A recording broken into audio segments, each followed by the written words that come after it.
Time for a bath, time for bath, time for a bath, and time for bath.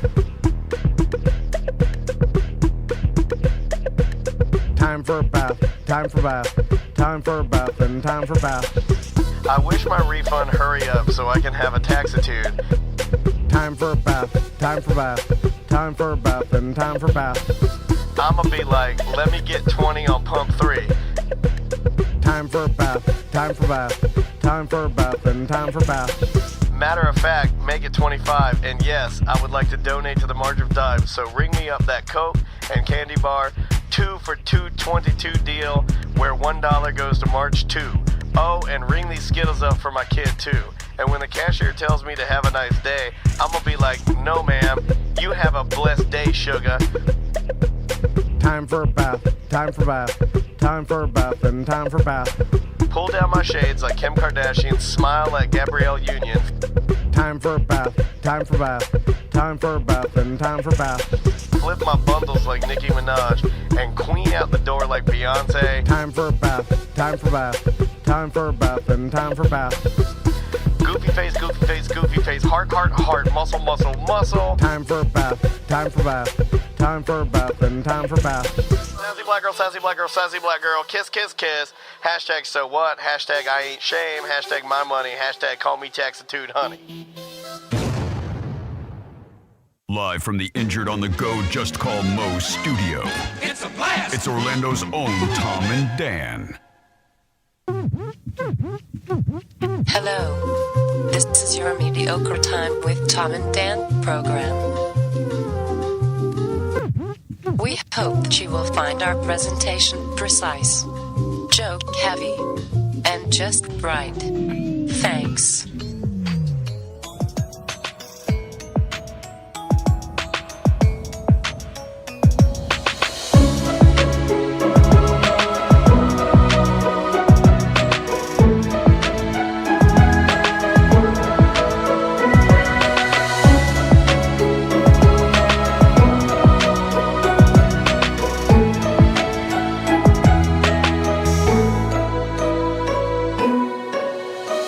Welcome to the Friday free show of A Mediocre Time. Yeah, we're doing it again. It is the Friday free show of A Mediocre Time with Tom and Dan. I'm Dan. I'm Tom. We got a different Ross on the couch, my friend. Yes, Ross Padgett is here. How you doing, Ross? Oh, yeah. Hey. There we go. Of course, you can catch him on Good Sauce with Ross and Joel every Wednesday on Real Radio, and also just subscribe to the podcast anywhere podcasts are found. Yeah, all that stuff. And podcasts are so not popular now that people are stopping their podcasts. And we'll that's a thing. That's a thing now. You can't stop, won't stop. Can't stop my podcast. And I know we'll talk about the Friend Show coming up. Yeah, Ross is preparing for that, which you got to get your tickets for. As soon as it's done, it'll sell out. Great. But before saw some that, photos of that. The advertisements for that look lovely. They look wonderful. So I'll set a little scene for you. Wednesday night, we get back from the $5 t-shirt stuffing party we did at Hourglass Brewery in Longwood. Those are for the BDM Appreciation Week coming up next week. And so those, I think, went out. Eric mailed those out yesterday, so people should start getting them. But there's no way of knowing. And so if they show up, great. If they don't, we had a problem with the mission. Which, by the way, huge thank you to everybody who showed up to help us. Yeah. And thank you to the people that showed up to drink beer. I am drowning in a sea of favor debt. You really are. You really are. Which soon the only way out will be suicide. I owe so many people favors now. I've lost track. It's real bad. Anyway, so it was a hectic day on Wednesday. So I'm sitting on my couch. I was like, all right, we got that done.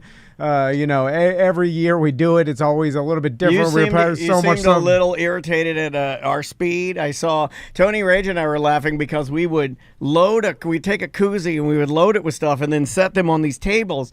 And then we had people moving the tables around like Minecraft. And we're like, what? Yeah. Tony Rage and I, by the way, Tony Rage and I sat there. I had no plan. Tony Rage and I sat there and we laughed at I wish Moonjet was here to laugh with me. We were laughing. Get to work, Stan. Get the fucking laughing. We were laughing. running We were around. laughing. I was limited in what I could do, but I was just laughing because they would stack these koozies on a table, and then he would have people like, all right, these koozies are on this table, move them to that table. Yeah, Then they'd all move over. My goddamn mailman.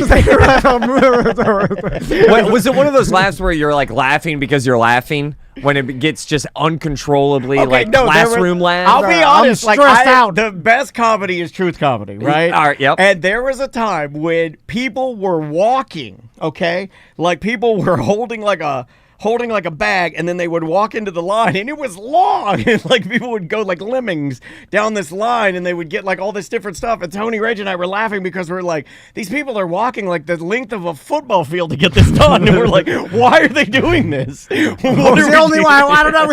Every time we do it, it's a new process. Goddamn. Now that I support. Every time we load T-shirts, every time we do BDM appreciation, it's different every time. We get there, and there's always 3 or 4 new systems to implement, and I like that. I like how confusing it is. It's great. Anyway, I like the suffering. Yeah, it's fun.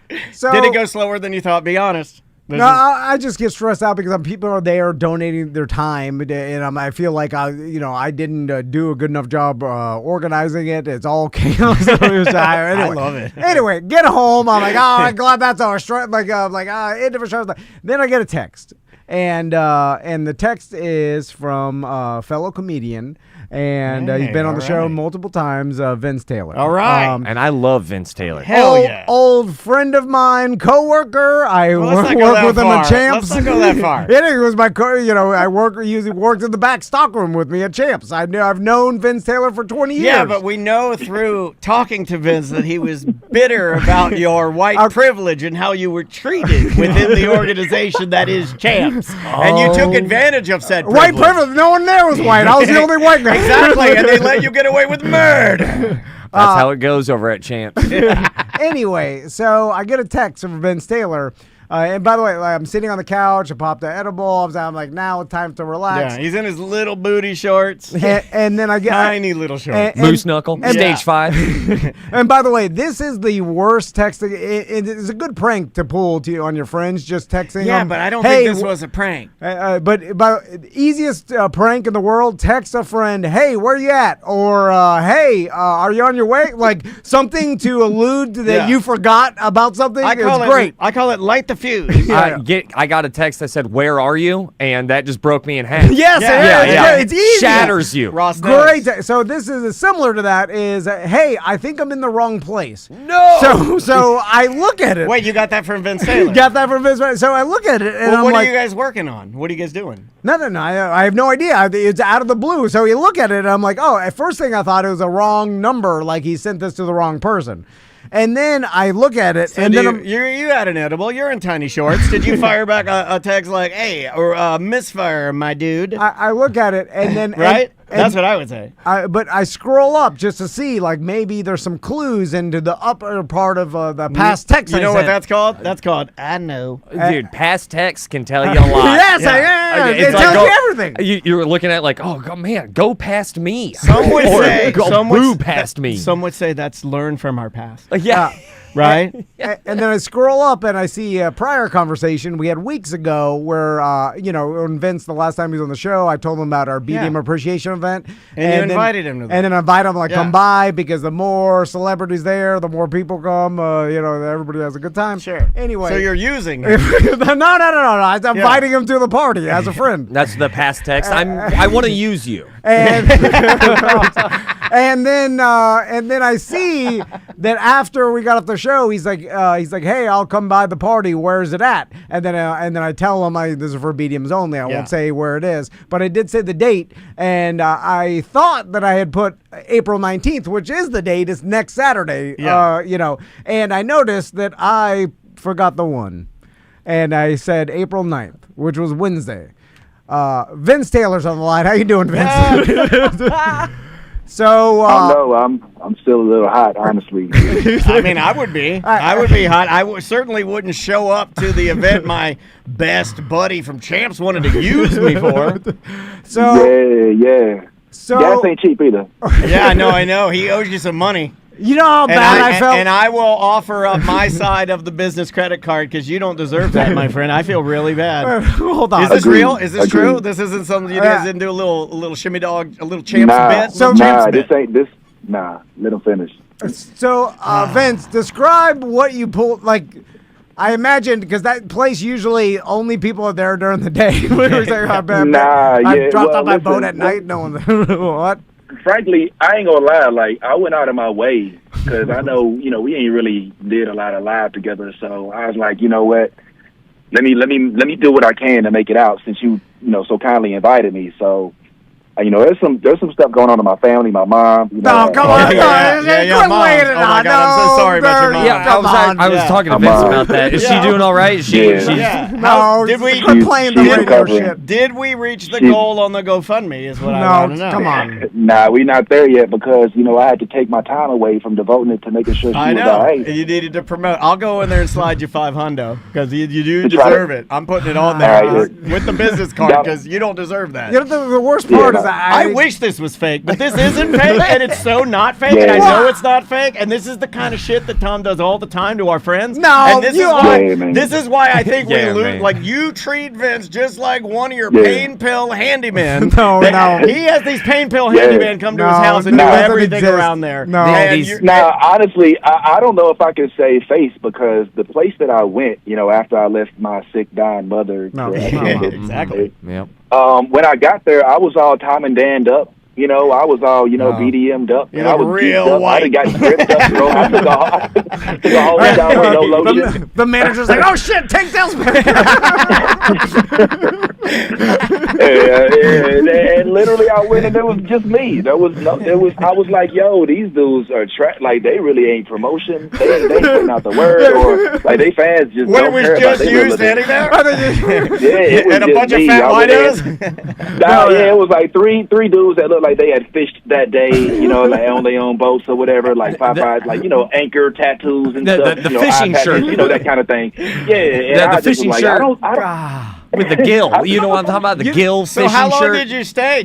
So you're in the parking lot texting Tom at the moment? And I told him, I was like, oh, shit, dude, I'm looked up. Shit, dude. He says dude, but he's really up against the wall. No, I'm like, I text you the wrong date. He's hurting.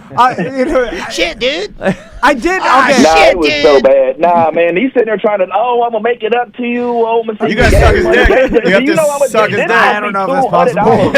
You have to suck the big nine. I don't think it's possible. I'm sitting here leaving my people to go and check out this event. He's home with his moose knuckle out and just enjoying life. I've seen his shorts, man. They're 5 inches all day long. Tiny shorts. As a classic victim blamer, I will say that my first thought was, didn't you think that a Wednesday night would be a weird night for us to hold our event? Definitely did. You must be rubbing off on me because I thought that too.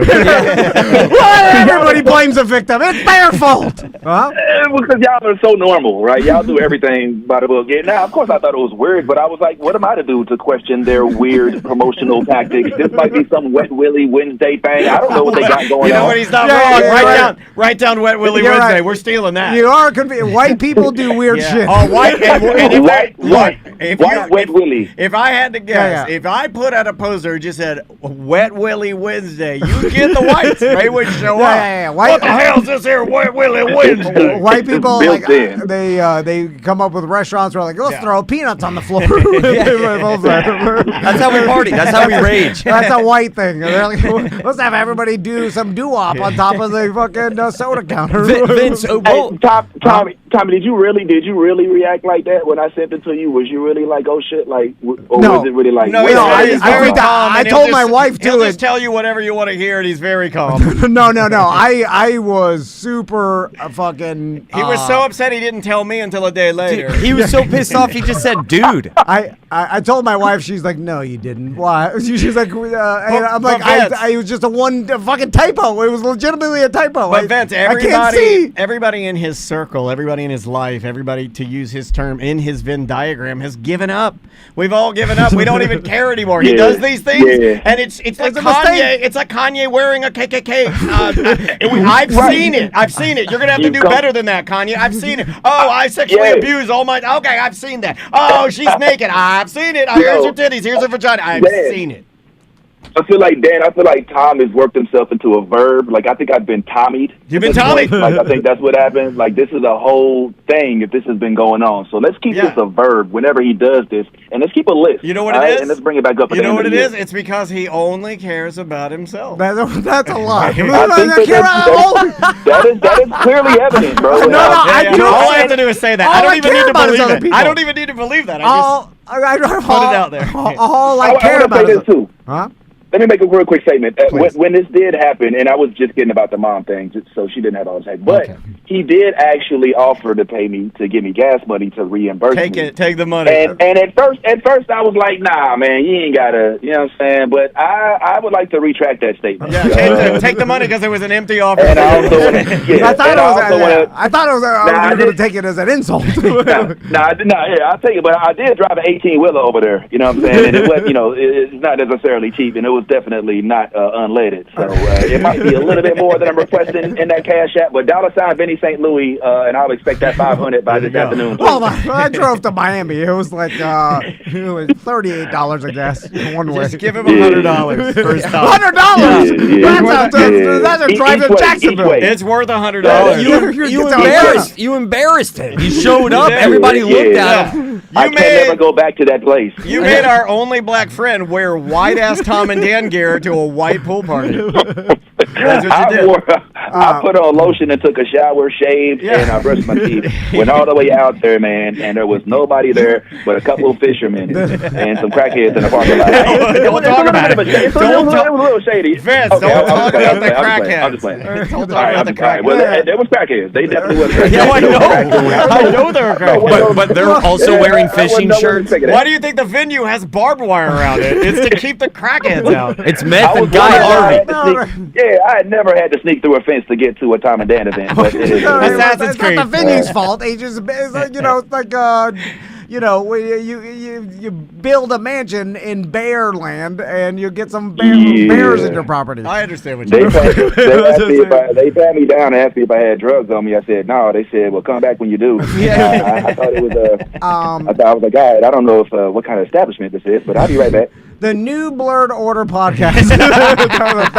That's worth gas money right there. That's a good plug right there. I mean, it's not a solid plug. I would argue this isn't his target-rich environment, right? Like, no, it's about nerd stuff. We got a lot of nerds out there. Yeah, listen. Not up. so many blacks. Listen up, you craft beer fatzos. It's the New Blurred Order. You'll love it. Yeah.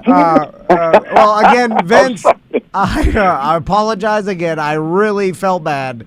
Hey, it doesn't feel bad now. I feel better when I get that $500 deposit. But at least it got me on today to talk about me being able to have everybody from Tom and Dan at the Orlando Funny Bone May the 4th for our Star Wars brunch. We're having a Star Wars brunch on the May the 4th, which is Star Wars Day, at the Orlando Funny Bone. So blurred friends, nerd friends, if you're into Han Solo, if you know Han shot first, if you got a lightsaber, if you dress up, you cosplay, you're welcome to come out. That includes you, Tom. Might be a light Tom roast if need be. Well, no, the chat room, you're going to get a lot of guys for this because we got the Star Wars guys on lock. We got those guys on. Yeah. We'll definitely love to have you all out. Yeah, but it'll definitely be that Sunday. I'm not going to give you a fake date like some of the folks that I used to work with would have done. Okay, I understand. Those Champs employees, right? And then everybody, those privileged employees. Listen, everybody who shows up to support you is kind of like me showing up a little bit. Just so remember that. You have to give me a little. You're like, this is kind of because of Tom. He made it up. You say a lot of you guys. I'll keep a head count, and we'll let you know how many of you showed up. I think that's a good idea. I'll hold you to it because it'll make me laugh and laugh. Because I'm just here to instigate. Hey, we love you, buddy. Be good. Have a good weekend, okay? You too, guys. Take care, see ya. man. Tommy, I'm looking for my deposit. Talk later. Yeah, we're gonna Alright, get you some okay. money, man. Yeah. Now we can talk because he's because I know now we can. Why do you? Now we can be honest. What? Well, no. Why do you do that? Why do you do that? It was a typo. I wrote, and then I can't see very well. Yeah, so but I you just put your said glasses on. April 19th, and then it was just, go fast. Yeah. Dude, that's in a nutshell one of the biggest pet peeves, one of the worst things about existence. You try to help, you're being proactive, you're trying to communicate, but then you fuck up on the effort of trying to help, so then it's like 5 steps back. Yes. Oh my that's God, my life. dude! That happens too much to everybody, and it makes me, when it happens to me, it makes me go like, oh, this is why people are bitter. This is why they're jaded. This is why they don't go out of their way, because sometimes it gets all up in your face, and now you have to send somebody $500. You end up making it worse. I When would've liked- you just all you wanted to do was invite your friend to a party. Well, no, all you wanted to do is to get someone that's famous at the party to make you look better in front of our listeners. Look, I'm doing the math on this. No, it wasn't no. like, hey, No, there's Vince, lots I of know you haven't advantages. had a good time recently because of personal reasons. Come on out to our event and I'll show you a good time and you can kick back and relax. It had nothing to do with that. Oh, would you like to come to our April 19th? You know where. You do know where. It's not even really a secret. It is anymore. going to be fun though. Yeah. And if you All right. and you do have to be a BDM, and if you need help with your account, even as early as tonight, whatever, show at TomandDen.com. I'll help you out. All right. Ross, how's it going, man? Dude, it's going great. Good to see you. It's going better than you. Yeah. I felt for you right there. Well, fixed it's always it. going better than me. We fixed it. That's good now. We fixed that. Also, another piece of really good news. Here's a little icebreaker. We are now in the Temu affiliate program. All right. So if our listeners buy really expensive Chinese shit, we get paid money. Hold on. There's nothing expensive about Temu. Well, it's going to be a little more expensive, but still very, very reasonable. The only thing what's I've the ever, affiliate code, Tom and Dan? no, we don't have our code yet. They're going to reach back out with our code, but we That comes in like 2 weeks, give or take. we get shipping 20%. and handling. We get 20% of whatever they spend. Dude, when Amazon used to do this, Oh, this we was made like bank. this was like 15 years ago when Amazon needed promotion. Yeah. And there was like, hey, use this thing called Amazon.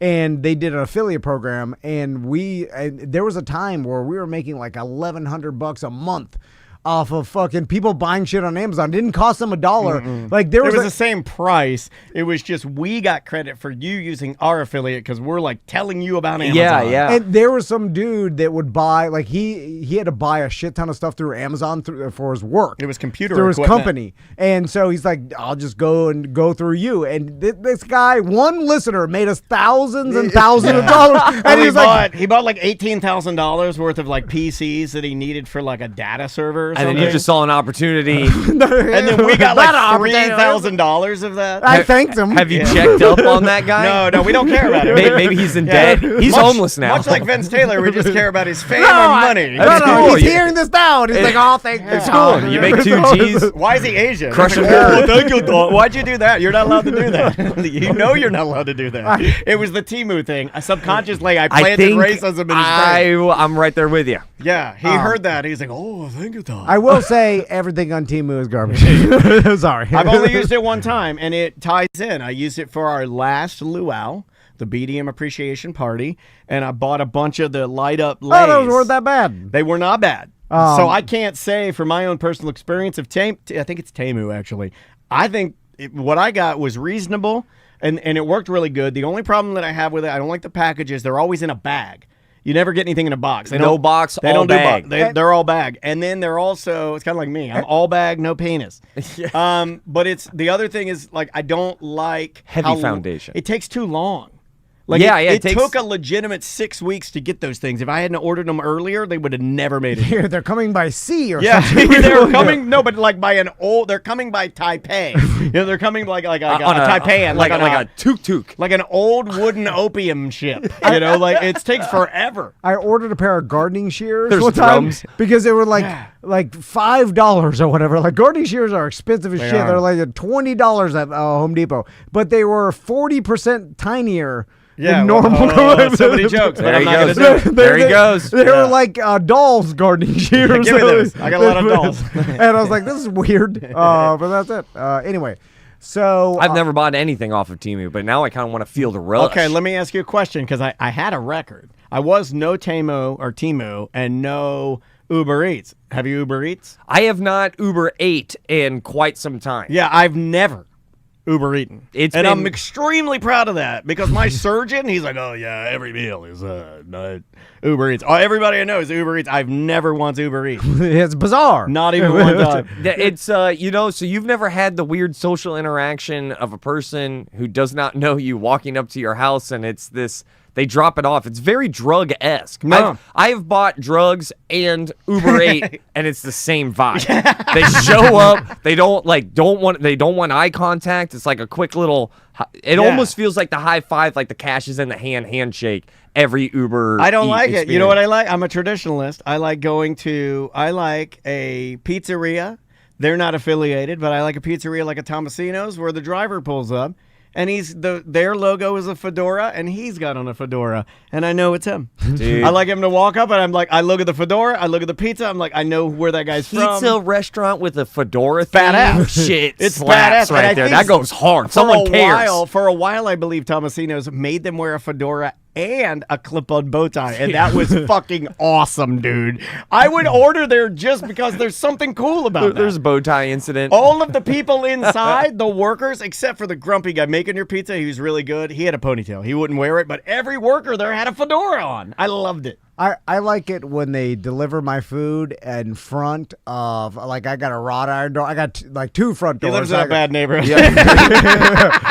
You're talking about your screen door. Yeah. You're talking about your Uber Eats He has driver. the- Yeah. He has the same door of every black grandma I grew up with in DeLand. They all had the wrought iron door because they always lived in like a kind of a questionable We area. call those DERs. Durs. I like that. I open my main door and then I look through the wrought iron door and I see it sitting right there where I'm like, I'm gonna have to push my food over. No, you have to go around back. You have to go around No, back. every time I just push slowly over, it just all spills over. And then I'm like, doesn't this guy have ever do you realize hey, this door opens out? I should put it to the side. What about when they hang it on the doorknob? What do you think about that? What do you think about it hanging on the doorknob? No, never. Ross, I've never had it hang on the doorknob, but I have had this, and this is super awkward. I'll try to meet them on the doorstep, or maybe even cut some of their Would you do journey that? up to my front door. No, I look at the window, wait till they drive Me away. too. Me too. So either they're dropping it off at the door and going away, or I'm meeting them halfway. But one time I met them halfway. It was a Spanish woman, and her kids were in the car,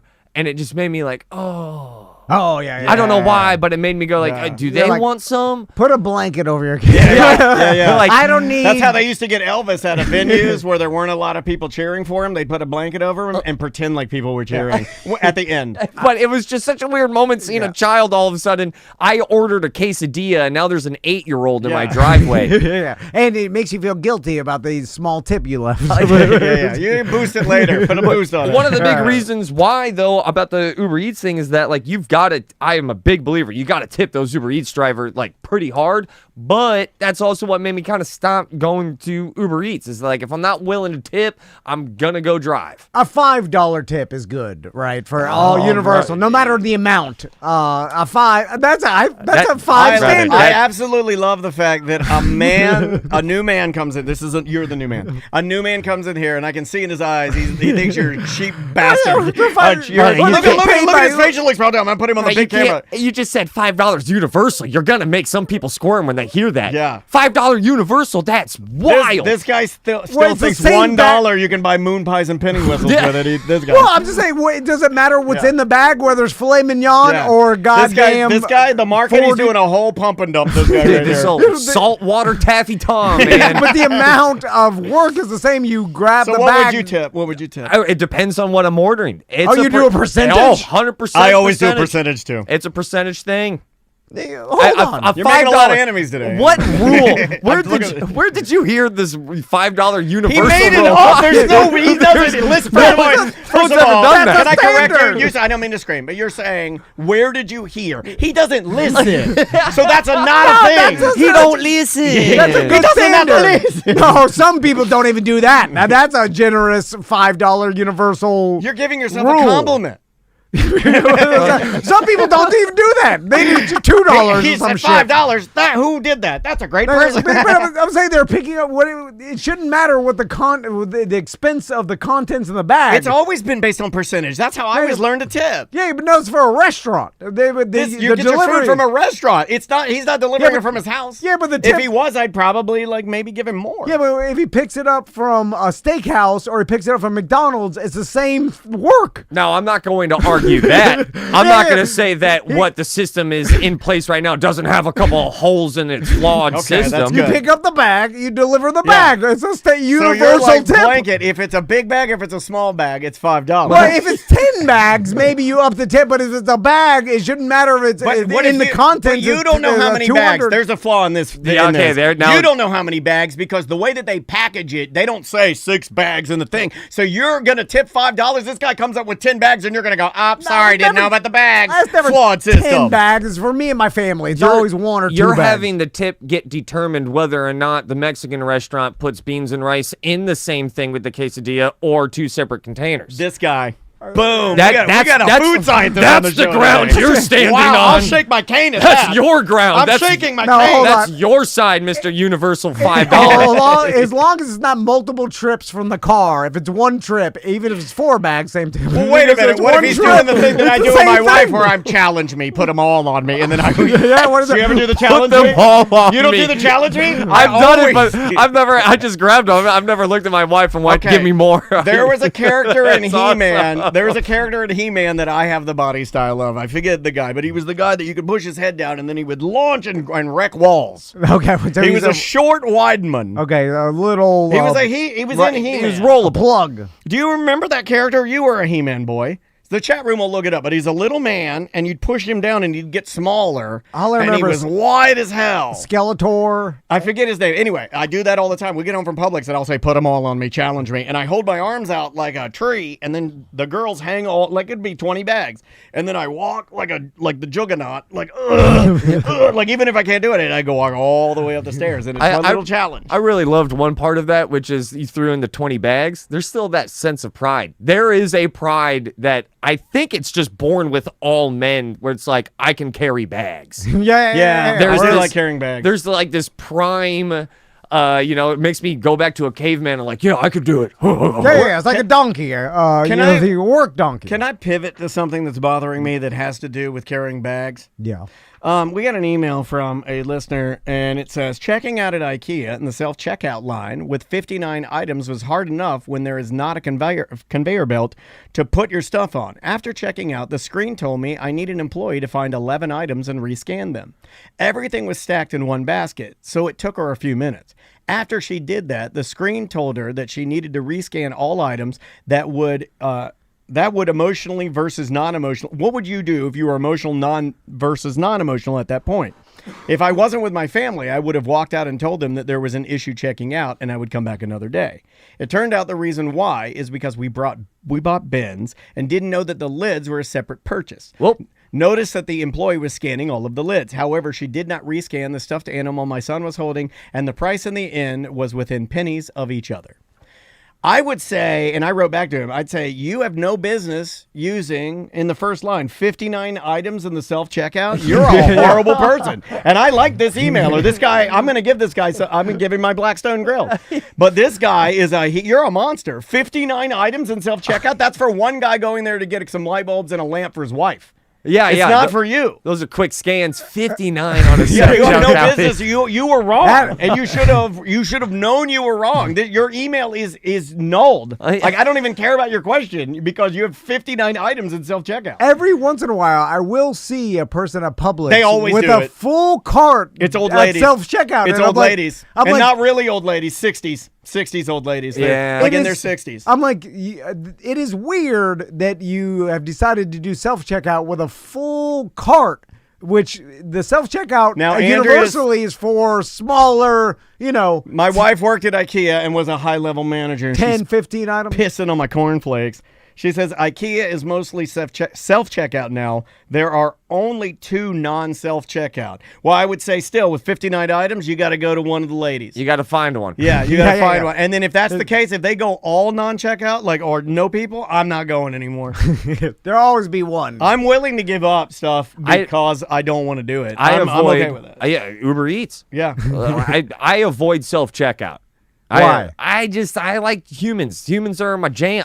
I still like that. That's what I'm used to. I understand that there's a place for the self-checkout for most people, but if I have the option, I'm down. Let me go meet, Brittany who's working or Jason or so something. you're a chirper He's like Daniel. me, yeah. You like to small talk? Well, I mean, I don't. Yeah. You like to make someone's day with your little jokes? Yeah. I'm glad that he said I made someone's day because I do believe that. No, I'm just saying that's what Much you think. much like the $5 delusion, I do believe I'm making people's days. We're both crazy. Yeah, I'm fine with the interaction, and also it kind of feels like my ethics of like, man, this got worse. Like self-checkout, like, all right, where's my paycheck now? Because I like it when people say that. That's one step off of where's white people TV. Well, I just start thinking like, man, all right, it feels like very fondue-y. Like I avoid fondue for the same reasons that I avoid self-checkout. Well, they should give you like I don't want to put in this amount of work. Here's a 1% discount for you doing the work. Like they should do something. Some discount. If there was a discount, I'm all about it. Because that's actually a really good idea. The company has saved money on an employee, and I know how employees are expensive because they're gonna sue you.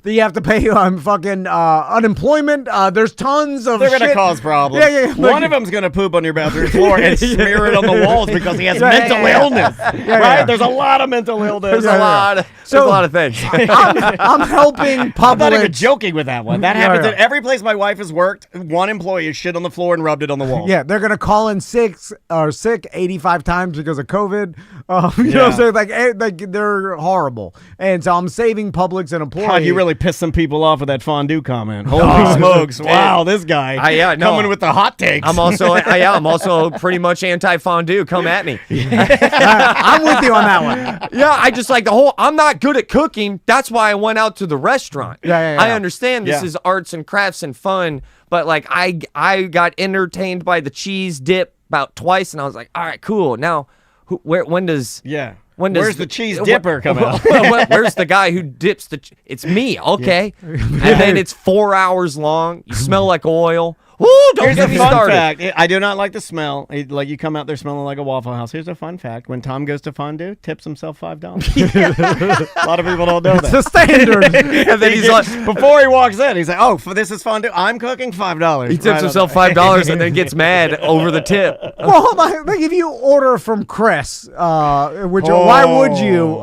Because my girls are out of town. Maybe I should order from Cress. What if I Uber Eats a delicate, a $75 steak? Just a tomahawk. Yeah. And then hell yeah. And so like you're ordering $150 dinner from Cress, right? Steak and twice baked potato. So you want me to tip the Uber driver $38 or something, whatever, because they're still picking up a bag. If they go to McDonald's, then and get $10 worth of shit. I'm not saying it's right. It's just what I do. I've always been a percentage guy. I'm not saying that I'm not saying that it's right, but I will say that like it's way better to tip that 30% on that steak than tip 5 on the steak. Both systems are flawed, but there's one of them that's way worse. Okay, that's an accurate answer. Is that if you lay both answers out, which one does less damage? You're looking for the tipping does less damage. You're looking for the lesser evil. Yeah, here. the $5 tip is a middle finger to the $100 steak. Man. Fuck the system. Yeah. They need to hide the price from the Uber drivers. If they did that, this all would be fixed. I think that's a real thing, let them right? know what you're spending. Don't guys try to take the bigger orders for tip? Isn't that like a real thing? I don't know. I've never driven a delivery thing, but I see, even going to get my haircut yesterday, I saw like a guy going in and like getting his order. It looks stressful to me when those people drive the orders. It does not look fun. If you get some cheap, you order food. You can order food from 7-Eleven, which is real bad. My 7-Eleven on Corinne, that's the one I go to all the time. I know the manager, Tony. I love her. That's my store. All the girls in there. They care. I love them. Are you about to tell me that this food is ripping over there? They know my wife. They talked to my wife this morning about the Orlando Magic. That's my home store, Corinne. The amount of Uber Eats shit that goes out of there in the mornings when I'm buying a Diet Mountain Dew, you'd be embarrassed. It's in a paper bag sealed. It still has the COVID seal on it where they don't open it. I mean, if I'm lying, I'm dying 12 bags of shit, like milk, cereal. Lazy parents are, I forgot cereal. I'm just going to Uber Eat some cereal. From 7-Eleven? From 7-Eleven. Taquitos, hot dogs. I see hot dogs go out. I see... but it's a convenience. So you're taking away Uber Eats from a grocery store. I'm just telling you that while I'm standing in line, Walmart delivery. I see Tony, the manager, ringing me up, and I see her workers behind me packing these bags that go to Uber Eats, and they put the COVID sticker on them, and they line them up for the people to come get them. I won't judge anybody who ever, Uber Eats some gas station food, but if it's like on a weekly thing, if you're weekly Uber eating gas station food, like it's part of your schedule, that I will judge you a little bit there, dude. Yeah. You got to put down those Bahama Mama sausages. Okay, Andrea went to get gas. Andrea went to get gas at that same store where she got a compliment from the manager, Tony, on her Orlando Magic shirt. When she was there at noon, every second person in line was picking up Uber Eats. Something, you're making mistakes. Sometimes you just want a hot dog. Just get in your car, drive drunk. It doesn't matter. The 7-Eleven's right there.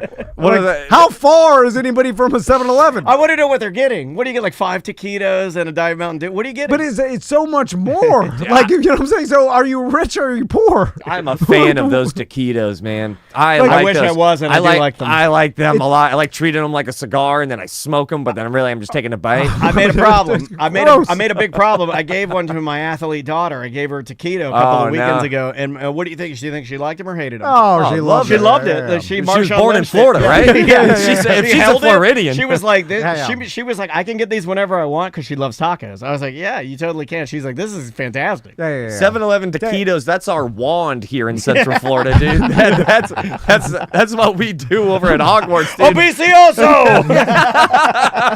Sodioso! I do enjoy when Sodioso. My fingers are so fat. I need water. And this happened a lot more. That's funny. A lot more back in the day. Oh, now Rauce, you'll understand. Back in the day, not so much now because of fucking LeBron James and Brady and shit with their fucking real diet, all veggies and like no meat. LeBron's ridiculous. But back in the rubbed a genie lamp or something. Early 2000s, there were a lot of I eat McDonald's every day. I think Chad Ochocinco would eat. I feel like Luka's kind of like that, and people are shitting on him, right? Like people are starting to turn a little bit on Luka, and I feel like he's still that guy. He's amazing, but yeah, the diet, and you're talking about there's that clip of him getting he whines a lot, and people don't like that. Yeah. But he's not back to Marshawn Lynch when he's like, I eat Skittles all the time. I used to think of Skittles, but he is an Adonis, insane athlete, But Luka is like, their arms are a little they're not defined at all. Yeah, so like some straight Russian arms. Anyway, all right, let's take a break. Yeah, let's do it. Let's go get a taquito. I would eat one. What are they, like 300 calories for one? I bet, right? Terrible. 300 calories in a death wish. Yeah, so bad for you. They're so much fun. I know there's some protocol about how long you're allowed to let them just roll there, but no one's following that. We'll ask other Ross. He used to work at 7-Eleven. But if you time it out right at like 9:30, right when they're throwing them away, they could just toss them to you. But what I'm saying is they're not following the protocol.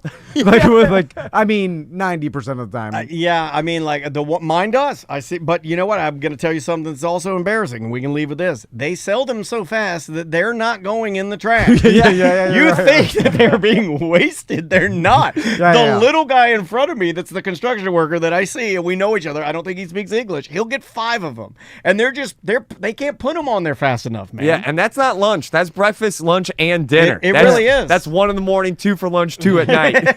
right. Does your body It's like antibiotics. adapt? Because Yes. if you told me drink every day, which I used to do, and then eat only taquitos, breakfast, and then maybe lunch, you know what I'm saying? And then, I don't know, you have some sort of dinner, but, go to 7-Eleven for breakfast and lunch, and then drink every day, it would wreck me, right? People do it.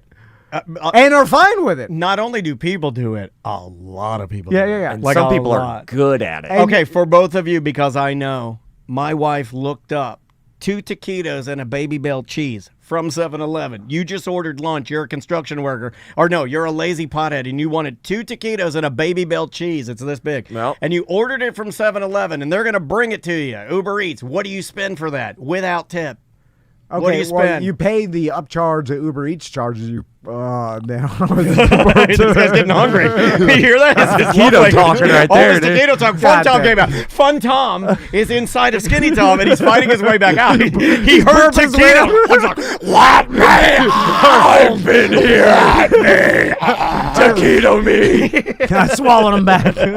It's like the bird from Wednesday or whatever the fuck. Tuesday? Tuesday. You're close. So Fun Tom is in there. We just gotta. He's in there. I was burnt about it.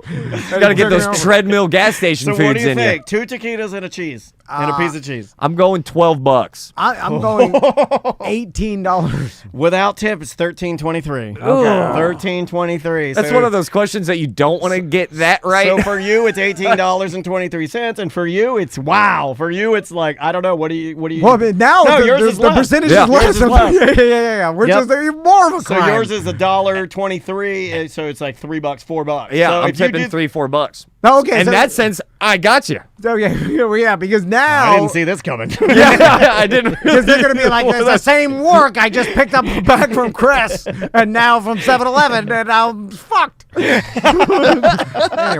let's take a break. Yes. And when we come back, I'll tell you about a magic special I watched with the family that Okay. that everybody should go back and revisit from the 90s okay, I like because that. it was great. And I'll tell you about a new thing I've been teaching Max. Love it. The name of the artist, these guys are completely blowing up, and we are very lucky we get to play them. The name of the band is Wet Leg. The name of the song is Catch These Fists. We'll be right back with more A Mediocre Time momentarily. Bye-bye. Welcome back to Mediocre Time with Tom and Dan. I am Dan, losing track of time. I am Tom. Ross Padgett is here. hey. How you doing, Ross? I'm doing phenomenal. So, you got any gigs coming up? Yeah, no, I have Fringe. I'm also going to be doing stand-up in Orlando this upcoming, not this weekend, but next weekend. Okay. And that will be happening at Luna downtown Nice. on the 19th. Okay. So that's happening. So many gigs. If you are trying to support a local performer, it would be my honor to be that local performer. The Orlando Fringe Festival, I was just telling you guys about some of the sketches. It's going to be great. I love sketch comedy, and I think the reason why is because I think it's the hardest. And you're really good at it. Yeah. Whether and I'll throw Joel in there too. Oh. If you get a chance to see these guys do their performances, whether it be video, whether it be their podcast, or whether it be this show, which is purely sketch, I think this is the one. This is a great starting point because it's. Am I correct in thinking that the two of you, that is the pure love there? That sketch love is the thing that we love comedy. We love telling jokes. We love a perfect joke. We love cutting great jokes to make the other great jokes that much better. That's probably the sickest little high that we get on writing comedy. This is we would always coin the term. We always said killing our babies. We love killing our babies so that way the other babies get to even look stronger. I don't know. It's a weird way of describing it, but very proud. Very proud. I mean, it's no kookier than a $5 blanket tip. Yeah. To me, it's the same. You guys are fucking wild lunatics. But yeah, this year the Orlando Fringe Festival, 10 new sketches.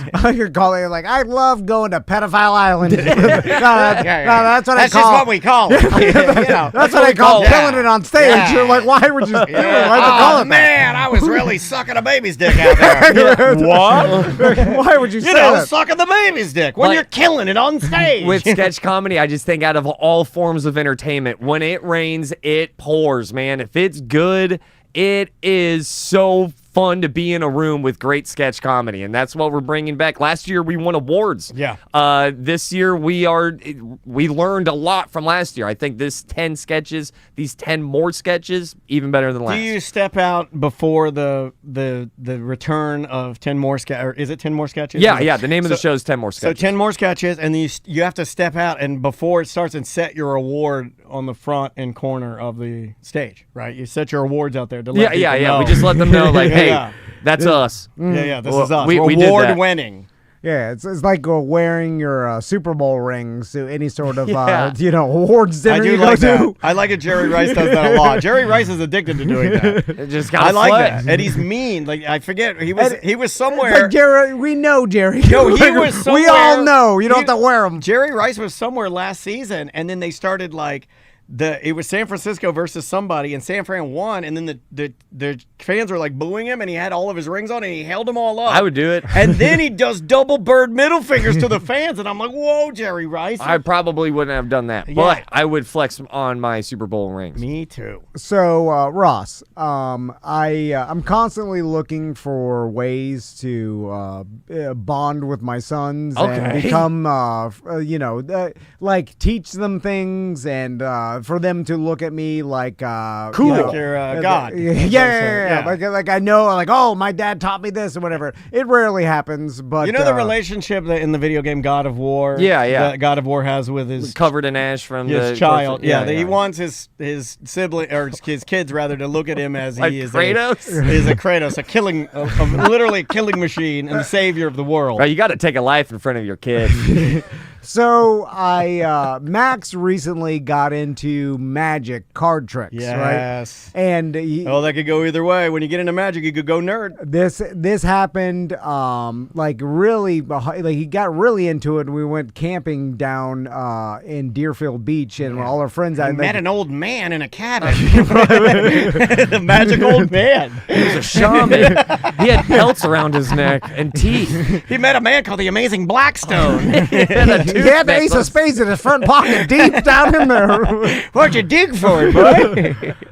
So dig in there. Find that foam ball. He really enjoyed showing all the other kids, like my friends' kids, He's like a performer. magic tricks. He's a performer, dude. And then he started like, I need to learn more. And then like my Dre taught him one, and then Fernando taught him one. Oh, this is awesome. And then I realized all of his friends are magicians. Yeah, they just every dad knows one card trick. I know a couple. I got some. And then I was like, you know what? I'm like, I love TikTok. TikTok's got the card tricks. So I started following some magicians, and then like there's all these tutorials about card tricks. So hey, what's up? It's the Card Shark, and this is my card trick of the day. So I blow my head off. I started learning a card trick. Make sure to hit like and subscribe. And then every day Max would come home. This happened the past 2 weeks. Like every day he'd come home from school, I'm like, I learned another trick. And he's like, oh, yes. And then I teach him the trick. And please tell me you wear a top hat. Hey, a fedora.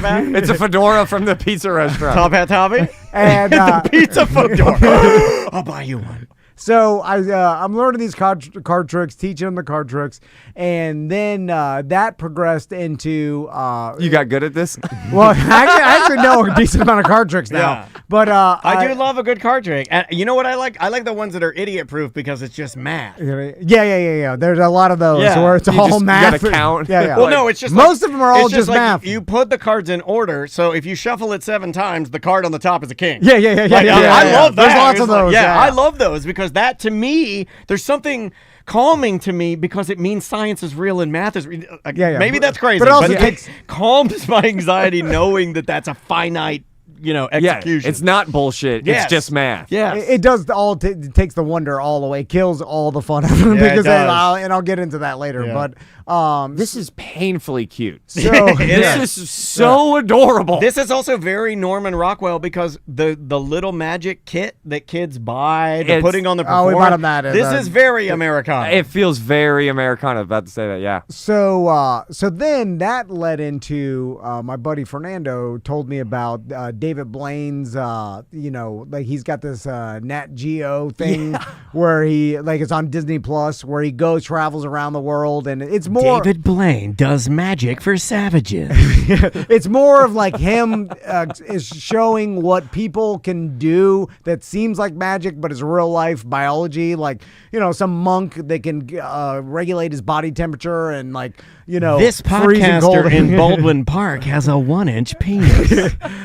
but it's not so much magic tricks, and so I saw the commercial for it. It made me laugh so hard because it made me go like, all right, I guess David Blaine was like, fuck it. They don't want magic anymore. I'm jumping off shit. yeah, that's right. I'm just going to risk my life. So he's just kind of a travel show. It's like smart jackass. Yeah, it's essentially he I'm just into that. shows you what other people have trained themselves to do, which seems unbelievable, but it's not even a trick at all. It's like this guy Like those can dudes hold that his breath for 13 minutes. Like that guy, I've seen the guy, and you guys may have seen him on TikTok, that can do a one-hand handstand, and he can do a push-up on the one hand. Yeah, it's just some unbelievable thing. And then it's more of they've trained themselves to regurgitate water continuously from their stomach. Wait, that's that fat Indian guy. I've seen that guy. Yeah. He's awesome. It's a he weird... drinks the pitcher of water, and then people come up to him, and they touch his belly, and he's like, whoa. Yeah, you just spray it out for 3 minutes and you can do it for 3 minutes straight. That guy's fantastic. And it's so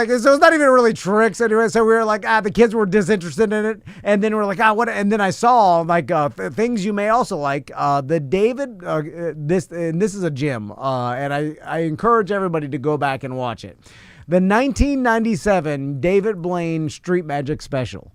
Did you remember this? I just remember, when he first You're way younger. When he first broke out on the scene, though, it was all street magic, Yeah, right? And they debuted it on television, and they were it was a television event. It was on ABC, and I remember, and I was in high school in '97, and I remember watching it or whatever. But I hadn't watched it since the '90s, right? I received David Blaine do all this shit, whatever. So we're watching that because there's a lot of card tricks and whatever. And the close-up magic was really his thing, right? Yeah. In the beginning. It is a stereotype bonanza. Tommy in the middle of it asked me, and this is 100% true. He's like, "Why do all the black people run away?" Yeah. Which I laughed, and then all the white people boring. They just get frozen in wonder, and then he does it in front of a group of Is Asians. it this one right here? Did I find the right respectfully clap I gotta hold it right here. You know how people change the consistency? Yeah, of the that's it. metals? Yeah. No. What? How people change what? Consistency. forgot. Like if you squeeze something, if you squeeze a piece of metal, it heats up. That's obvious. Oh yeah, he does it. By the way, these are all old tricks that you could buy at the fucking magic store now. Drake just made that nigga disappear. He looks very much like Drake in this. I forgot that Deion Sanders was in this. What? Deion Sanders, because he goes to the Cowboys training facility. Emmett Smith is there. Oh, here's Emmett Smith. I found him. You want to see a little Emmett? He's dressed cool. like This is Sinbad, by the way. You got a vest on. Let's see. Peak 90s. Emmett Smith got his next tail in his belt. Yeah, Look at that. That's the belt buckle, Emmett Smith has his next tail. He's got the chirp next to his nut. Yes. I haven't seen that in years. It's also like everybody's so 90s, it hurts. It's great. So anyway, we watched this, and like I said, all the stereotypes are ridiculous. And I got David Blaine. What do you mean? I got David Blaine. By And, David. Honestly, I talked about this probably on episode 10 of Good Sauce, and it's definitely weird. It's still a weird thing. He on Real Radio, he called in to promote a show. He cursed, and we had to dump it. But this is how cool David Blaine is. He felt so bad because he didn't know that we couldn't curse. And when he showed up for his show, he came into the studio for another appearance and kind of like in an apologetic way of like, really? I'm so sorry for cursing. Oh, I thought he was gonna like suck your dick or something. Well, it's like David Blaine suck my dick. It's weird that he went above and beyond. Above and beyond. Like, Is he autistic or something? Dude, okay, this is when things start getting a little wonky here. Because that does sound weird, right? Like I got a little offended. I got offended by David Blaine. What do you mean? Well, oh my God, is he your enemy? Tom didn't know that. We didn't mean to make you. No, tilt. it's fine. We didn't mean to put you on tilt. Enough time has passed. I'm willing to talk about it. But basically, he looked at the entire room to figure out who to do this trick with. And he looked at me and went, "You, come over here." But it wasn't a vibe of like, "You seem like you'll be a good volunteer." The vibe was like, "You little punk ass bitch. You're gonna let me do whatever I want right now, starting now." That was what his eyes said. What he said was, "Come over here. I'm looking for a volunteer." But everything else was telling me like, "Oh, I have no more say." His demeanor is very autistic. matter of fact. I think he's autistic. But also, I'd do anything he says too, because it's like I wouldn't do a damn thing he said. Bro, well, that's why he chose me, because I think he looked at me and was like, "This little beta ass, this little lesbian-looking man ain't gonna stick up for himself. He's not gonna burn me on any trick that I do to him." And guess what? I felt every trick he did to me, and I didn't say anything. So now I feel, isn't that weird? What he didn't like that then, right? Because like you weren't react. He wanted you to react. That's why I'm still in a whirlwind of confusion of David Blaine. I'm still in a Cat 5 David Blaine storm, and I never got out of it. Okay. Because, so one of the big tricks that he did was that he folded a card with his left hand while he had the whole room. And I saw him folding the card, and then he goes to shake my hand, and then he flips the card. I mean, it was slick, but he slides the card behind my watch. So then 5 minutes goes by. The punchline for the joke is, "What time is it?" And then I look at, and I knew it was there, but I couldn't burn David Blaine. Like, when he was putting the card on my watch, I couldn't be like, "Dude, what the fuck are you doing?" Yes, you can. Both of you can do that. You just need more of me in your body. Because you could go like, "Hey, just put a card on my watch, this motherfucker." Bro, I gave him what he wanted, and I would do it all over again. I'm with you. Yeah, because you can't. Okay, I'm gonna tell you a little something. The comedian or the magician that we had in that was promoting the science Don't center, ruin this for me. that he rubbed off like the card. Yeah, but you said you our... thought you figured this out. Or did he pull you aside? No, he didn't pull me aside. But he came here immediately. He went to the bathroom. Yeah, for he took long a big shit. No, he was in there. He went in there preparing his arm. He just starts dropping it off. You can hear it. Well, magician's taking a dump. It just keeps going. Yeah, it's like scarves. It's like scarves. Their skirts are like scarves. Yeah, they keep going. It's actually. He was actually shitting into a one of those like thumbs. He was shitting into a detachable thumb, and then he put it on his finger, so we didn't know where the shit went. So by the way, lots of listeners sent me the YouTube video showing how the trick is done, which brings me to my next point. So we watched. God, enough of the points. We watched the. You want the points? You're getting the points. You also can't handle them. So many points, dude. So at the end of the special, remember that's the one where he levitates, right? Yeah. And everybody freaks out about how he levitates. And by everybody, you mean black people. Well, they ran away. Yeah, they all run The away. white people are stunned. The Asians politely just clapped. Yeah, there's like polite, stunned, and run. Yeah. The gays were mad. Polite, The gays do were get mad. Gays do get mad. Angry, polite, stunned, and run. I'm writing that down. So so anyway, my sons were like, how the hell did he levitate? And then Crystal was like, I also like that his sons are like, how the hell? They're very, very. And they're like, how do you do that? And then Crystal's like, she's like, magic. And then I'm like, oh no, Santa Claus. So then I'm like, I know. And then Crystal goes mad. She's like, don't you ruin it for them. And then, so then once I said I know, they're like, please tell me, whatever. And then I used it as like a way to get them to go to bed. I was like, I'll tell you if you go to bed right now. If you'll get that is the weirdest thing. If you go to bed, I'll tell you all the world's greatest magic secrets. I'll show you how to levitate if you go to sleep. You're the fat guy. You're wearing the gray mask. You're the guy, the masked magician that he reveals all of the world's greatest tricks. The Jabberwocky magician. I'm always looking for negotiation leverage, just like showing up to the Cabana Lab.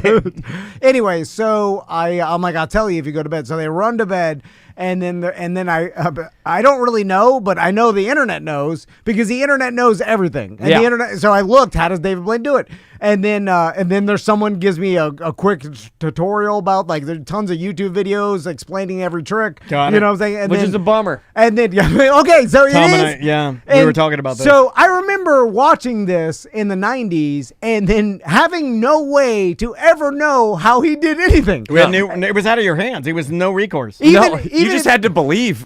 You just were left. Like part of I it, knew like, it was a trick, but I was just like, it was like, there's no way to know. like it's also like to me, and you and I were talking a little bit about this morning, that in the momentness that we're missing now, right? Of like watching, mystery. Like, let's say you were doing a magic trick and I'm watching you intently and I'm using my own brain power to figure it out, or I can reach my hand in my pocket and get my phone out to Google why you're doing it. Yeah. That's two separate execution. Those are two separate things you're doing. One of them is critical thinking with your own mind, and the other, you do have the answer there. So it's weird. Oh man, I got to get you guys a guest. His name is Jeff Kaler.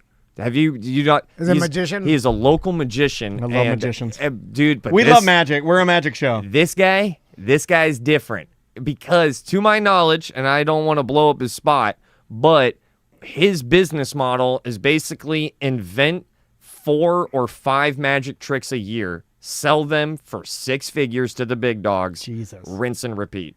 God, did they go for that much? Dude, he sells. Don't they know it's on the internet? No, But that's Penn the and Teller thing. have done this. Penn and Teller have invented a lot of tricks that other magicians do, and they sell them. So he's on the breaking edge of, it's not on the internet yet, and that's why the price is so high, because it's everyone a knows variation. It's new. this is new. No yeah. one's done this. It's a one. No, if you're filming a magic special or a magic show, I will sell you this trick. This is how you do it. I'll teach you.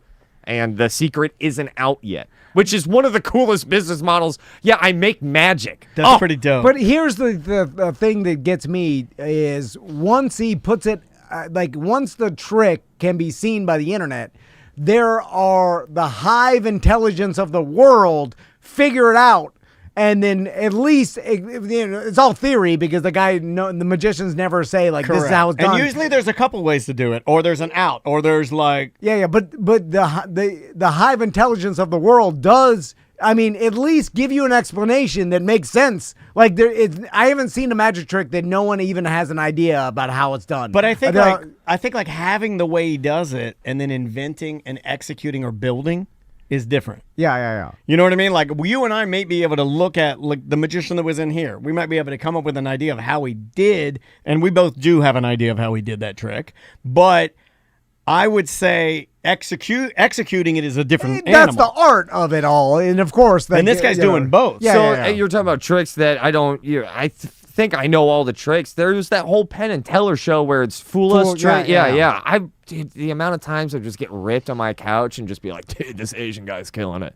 Yeah, that guy is awesome with the smoke. With the smoke, dude, the smoke magician. That guy's. You know the answers to that guy? Yeah, that guy's ridiculous. The internet does. He's top dog right now. But sometimes they don't. Like you're speaking in definites again. They might. I would go with they might. You can get close. I would you say can get close, but some of it's still guarded. 98% of it is out, but the 2% that is still being celebrated, I think that's still like in a smoke-filled room with not just cigarette, but actual magic smoke. Right. Like a bunch of wizards. And then when I explained to them how David Blaine levitated, they were disappointed. Oh, were they? No. There's never. So why do you think? Let's analyze that for a second. Is it it made me happy.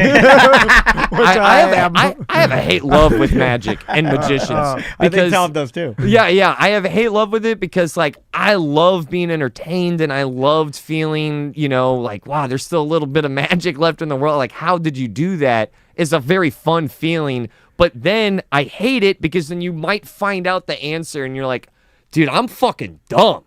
How did I not notice that? Well, it's usually that, right? Like when Kostya Kimlot, who's a friend of the show, amazing magician. If you ever get a chance to see him, he does private shows at Christner's on Lee Road. It's phenomenal. But when he shows us the answer to a trick, it's usually very simple. And you're like, damn it, and dude. then I'm mad. Yeah, I'm a little mad. It's like, no, actually, it's just to the left instead of to the right. Yeah. I told you it was to the right, but I moved it to the left. That's what got you. You're like, it's always the simplest thing. Yeah. It is. By the way, so the boys are they still into it, or are you killing their dreams of magic? No, Max is still into learning the tricks. But it's dangerous too because there's still a glimmer of magic in their lives. Yeah. Like, with and you want to get that out, right? Like you want to tamp that No. down. Yeah, you want to stamp it out? We need to get all that magic out of there. It's hard. I'm waiting for them to make the connection because certain things like, these magic tricks, I don't say like, oh yeah, this person has supernatural powers. We're like, this is a trick, But then there's like, Tooth Fairy, Santa, all these. They're still lingering. I don't know. We don't dive into it. Like 100%. But in my house, we keep them separate. Magic and Santa, we keep them separate. But there's a Venn diagram where they cross over, where you're like, wait a minute, there's no magic. Right. Then you start going down that road, and then it's nothing. I have an embarrassing. I've been thinking about that now. Being a new dad, I'm like, okay, we got to get the holidays in there. We got to get the icons of Tooth Fairy and Santa, all of that, but. When does that stop? I know with my childhood, I had my mom and my brother like laughing till they cried because from some strange reason, like the Tooth Fairy was the last one to go. Oh, that was the one? That was the one that stuck around. That's the most ridiculous one. I have a tendency to hold on to my fairies, too. I'm a long fairy man. It's like long-form COVID. Long fairy man. I held on to fairies, too. It goes Easter Bunny, Tooth Fairy, Santa. I always thought it was Tooth Fairy, Easter Bunny, Santa. But I think I might have been like showing up to like middle school going like, all right, Tooth Fairy, let's ride. Like I was in the early stages like of puberty. I was like way too old to be like, I need teeth. You're like, I wish the Tooth Fairy would come down and check me off. She's hot as fuck, bro. I know it. And then when my mom and my brother found that out in like the middle of an Applebee's, they just clowned me for the rest of dinner. Write that down because I think you found we sometimes on the Why'd show. Why'd you have this conversation at Applebee's? He's eating. We would always go there. It was either there or Houlihan's TGI Fridays. Houlihan's is great. You just talked about category porn that is not out there. Tooth Fairy porn. Are you sure? I bet if you go to let me pull your teeth. I don't think that's out there. She uses the back of teeth. Oh my god! What do you put under your pillow? This is the worst genre of porn. It's terrible. You would think it has a chance because like there's a lot of mouth stuff, but then it's all just teeth. Not. And then Larry the Cable Guy, like The Rock. I don't know. Like, do you have a big Tooth Fairy tits? Yeah, but dude, No, I think when I envision the Tooth Fairy, she's flat chested. You're like she's thin. You're like, oh, Tooth Fairy's thin. Tooth Fairy's not big. Does that make me a pedophile? The Tooth Fairy is not curvy. See, my Tooth Fairy is very motherly, like curvy. Yeah, no, yeah. my Tooth Fairy is skinny, like that lady in Severance that plays the trumpet. Yeah.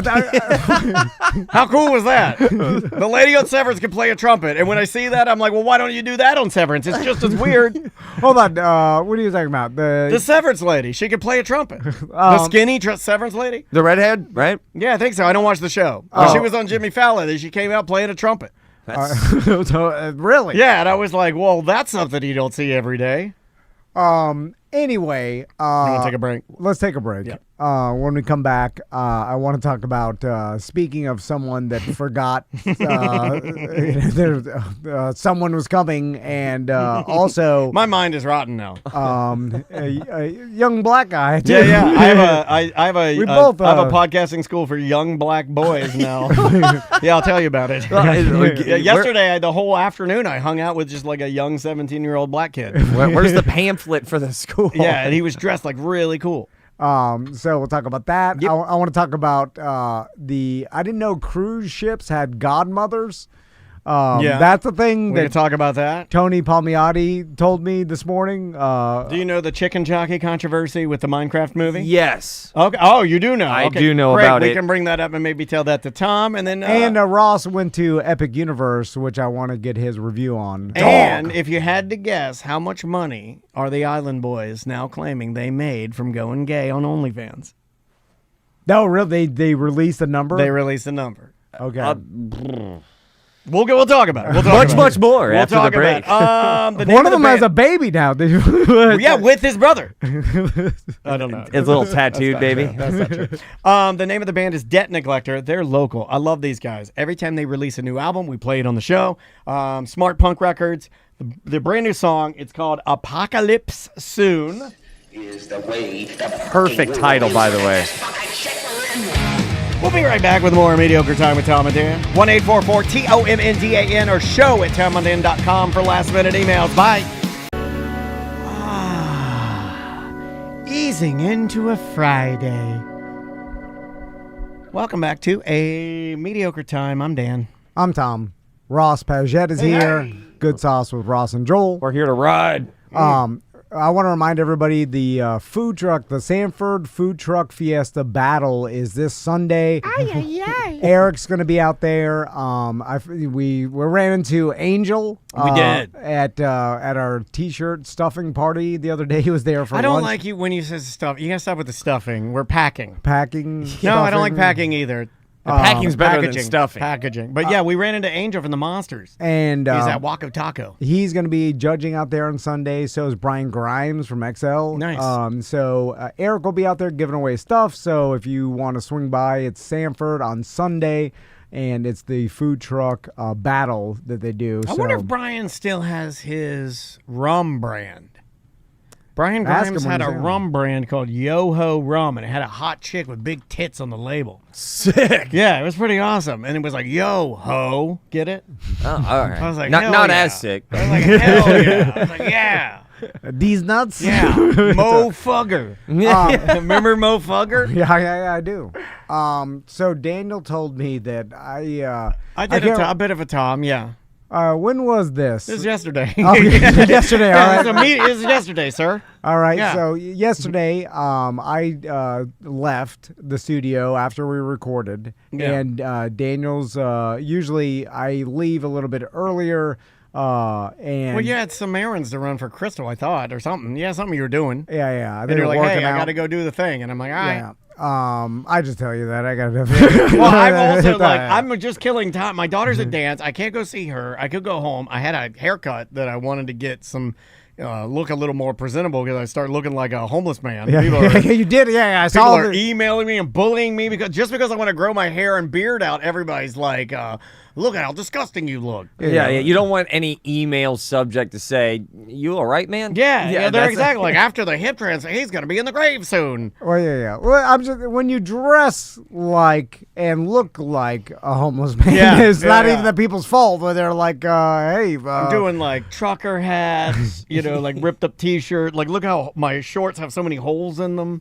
From what? Yeah, just style. This is my style now. Is homeless man. Homeless kick flipper. Yeah, I don't know. Like, I've been wearing the Crocs because of my stupid hip. So, describe what happened because I was laughing my ass off this Well, morning. because like, okay, so when I'm here by myself, because I'm a bit of an anxiety man and I don't like people messing with, like knocking on the door or whatever. Like, I just like to be like, I don't know, like it's like when I'm in my house. Like if the doorbell rings, I'm like, oh, what the fuck? Your like, no matter instinct is what to it- hide. Yeah, no matter what it is, like, ding-doo. And I'm like, what the fuck? Like immediately. So I turned the lights off in the lobby. And then I turn the lights off in the main room back here, our main office. And then I leave the lights on in here, but I lock everything up. I lock myself in here, and I just got to sit in here. Might be listening to music, might be smoking a fish whistle, having one of these delicious, newly branded Diet Mountain Dews. And then I get a bang on the door. Gung, gung, gung, gung, gung. Massive bang on the door. And I'm like, oh! And my first instinct, like Tom said, what the fuck? Freeze! And not say a word. So I do that. I freeze, and I'm like, well, they'll go away. Because that's what I always do. Because if it's Amazon, they're going to leave the package. If they're not supposed to be here, then they'll go away. If it's something Tom set up that he didn't tell me about, they'll go away. And then you'll be like, hey, did you get the package from the guy? And I'm like, well, you didn't tell me about it. And then you'll be like, and then he'll always say this, no matter what. He'll be like, oh, it's fine. Because it always, no matter what happens, he gets like. I do like the idea. You did give me one the other day. You're like, there's a package coming to the back of the studio. I'm like, oh, I just left, man. I'm sorry. And he's like, it doesn't matter. I do like the idea of the owner of the business hiding inside his own business. Ah, shit, someone's here. And there's a customer, and the owner of the business is hiding under the desk. This is even worse. This was a favor, right? Hides like a tornado coming. So I get this second massive bang on the door. And I go to the door, and I kind of like peek the window open, and I unlock it.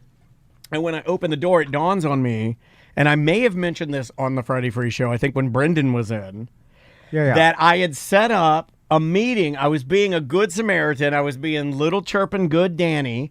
And I had set up a meeting with a young 17-year-old stylish black man to come, like a young child, a young black child to come, young black high schooler kid to come in and learn about radio. I was going to give him all my hand him all of my knowledge. I remember when you brought this up on the show, and then I was saying he's not going to learn nothing from us. Yes, you did say that. And then you're like, well, I'm going to help him. Yeah. I do like you're like, I'm going to help him, but then forget that you ever. And then hide when he I'm knocks gonna on teach the him door. everything right after I forget about it. You're both not wrong. I deserve all of that. But this goes back, dude. You're trying to do something nice. I deserve all of that and more. And I'm gonna give a second apology. I did it on the Medium page. I'll do it again at the top. I had no business offering my help to this kid because I don't have the memory I don't have the time to do it. Like I was sitting there relaxing because I probably needed to relax before I go to get my hair cut. I don't need to be helping anybody. I don't need to be doing anything. Well, you had the time. I did have the time. I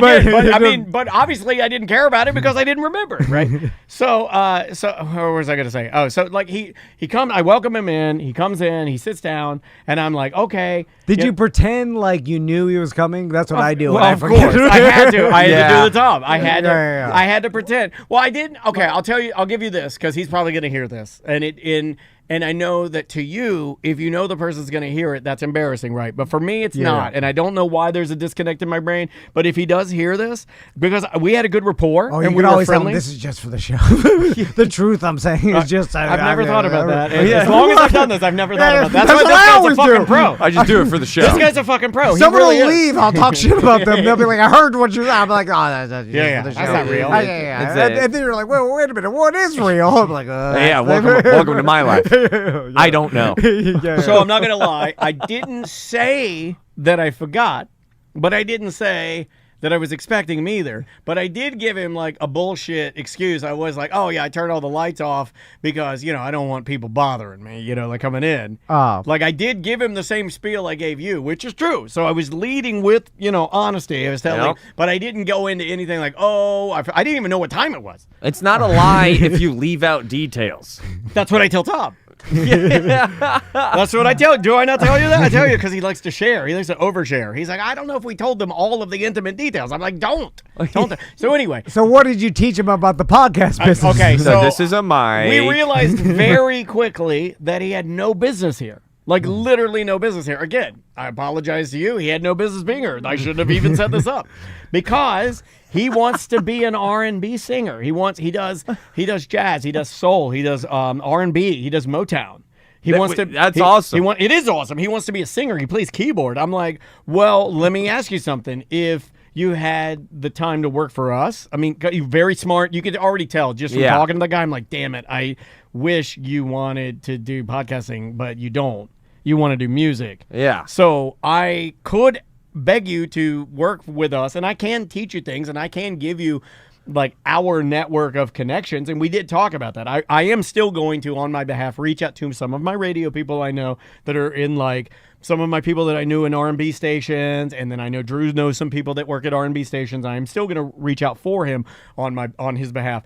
But I told him, I don't think you're going to want to do radio because they're just going to make you get coffee or a hot dog, or you're not going to be doing anything musical. You're not going to be doing anything. You're not going to be learning anything. Certainly not. So you brought him in, crushed his little dream. I did. I crushed his dream. Now go on your merry way. Yeah, I did. Well, no, but then I told him I would do those things, for him. But I felt bad. But that is what I told him. Now I told him local churches too. That was another idea I had. That's a great one. I was like, your local mega churches or even mid-tier churches, they have good equipment. They usually are looking for volunteers. He plays saxophone as well. Now I said, in the church band, you might be able to cut your teeth a little bit. I was in the church growing up. Gave me a lot of chance to perform. Puppetry. I would love to hear what he told his high school friends that he walked into. The homeless man with a cane answered the door.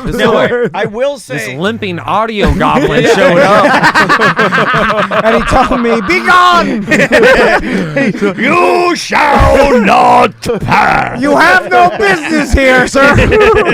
And then did he also one ring to destroy all dreams? Did he do doorbell and knock, knock, knock? We don't have a doorbell here, so he did heavy knock. So he's probably like, well, this person told me to come here at this time. Yeah. So why wouldn't I? Why is all the lights off? Yeah. Why? No, what was funny, though, too, is that he did seem overly happy with the information I gave him.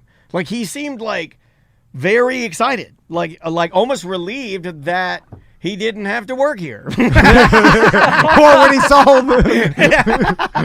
you, he was like, "Oh, this is not." Yeah, this is not for me. I did make that joke. I was like, because I had on I had a very bikery looking trucker hat on. All right. My beard was longer than this, and my hair was longer than this, and I had my cane. Are you Jake Paul's grandpa?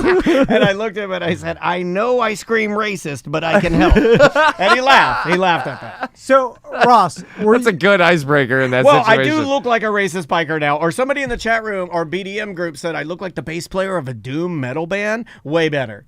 That checks out. Way better. So, I like doom metal. Let's talk about internships for a second, because are they dead? As much as they are less popular, and it seems like, especially big corporations, because of lawsuits, like iHeart doesn't do it anymore, and like I think other big media companies, the TV stopped doing it, and but it is a way. And I think still a good way to get your foot in the door of any company, and also volunteering your time. Yeah, I agree. And you can get a lot from it. Also, like, people are inherently lazy, so if you're around and that company needs you or needs an employee, like, most likely you're the first on deck to get hired or whatever, because it's like, oh, this guy already knows. Mm-hmm. He knows everybody. We already know him. It's like, let's just hire him. Right. And it does work. It can't happen with you. Yeah.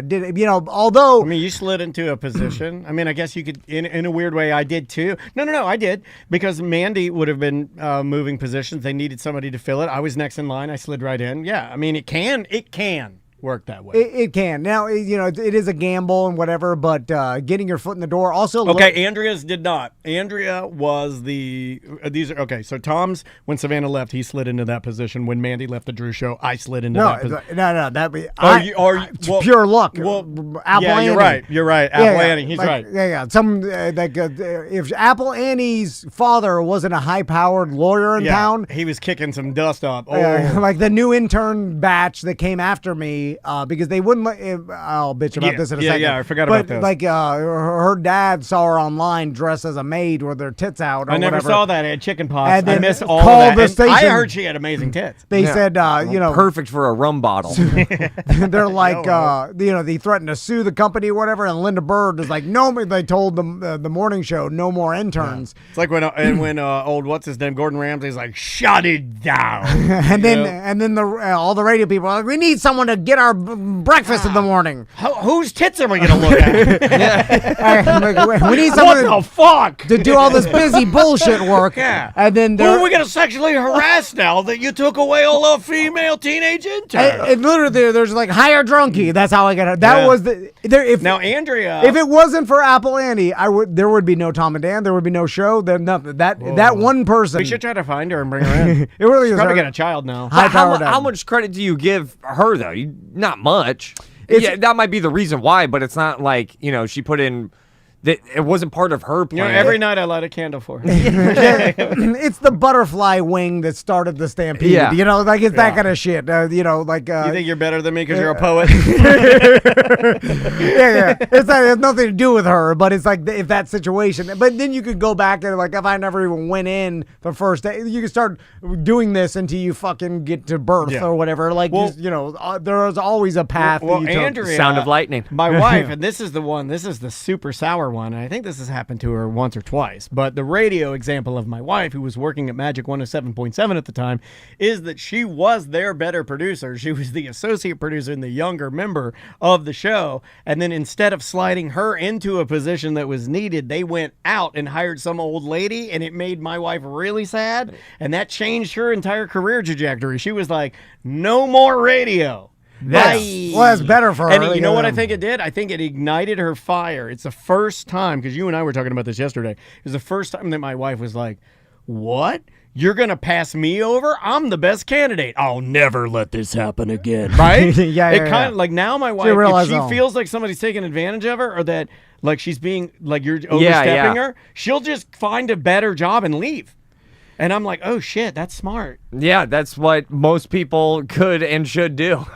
She works in the background. That's a big ask or big expectation of anybody. That's a rare character trait and should be celebrated. Well, it's also very scary, too. It has negatives. Everything does, right? Everything has negatives. Well, I started getting, as I was thinking it's very scary to have your wife come home and say, like, I'm quitting and getting a new job. And I'm like, what? You've done this 5 times. All right. Yeah, we've done this our entire, and we'll probably do it more. But think about the mentality.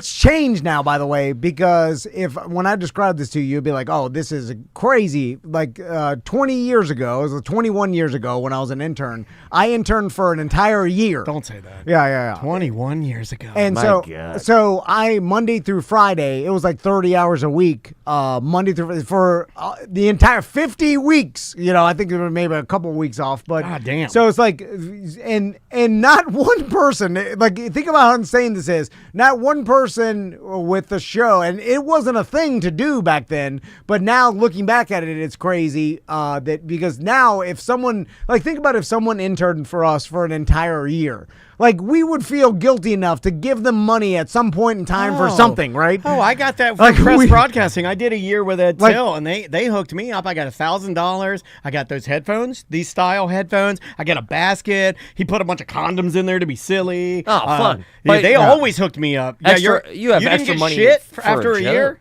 Well, you would. I believe that. No, because it wasn't a thing. It wasn't a thing to give intern. Like, hey, this guy's been here for a while. No, like, let's shoot him $100 or something.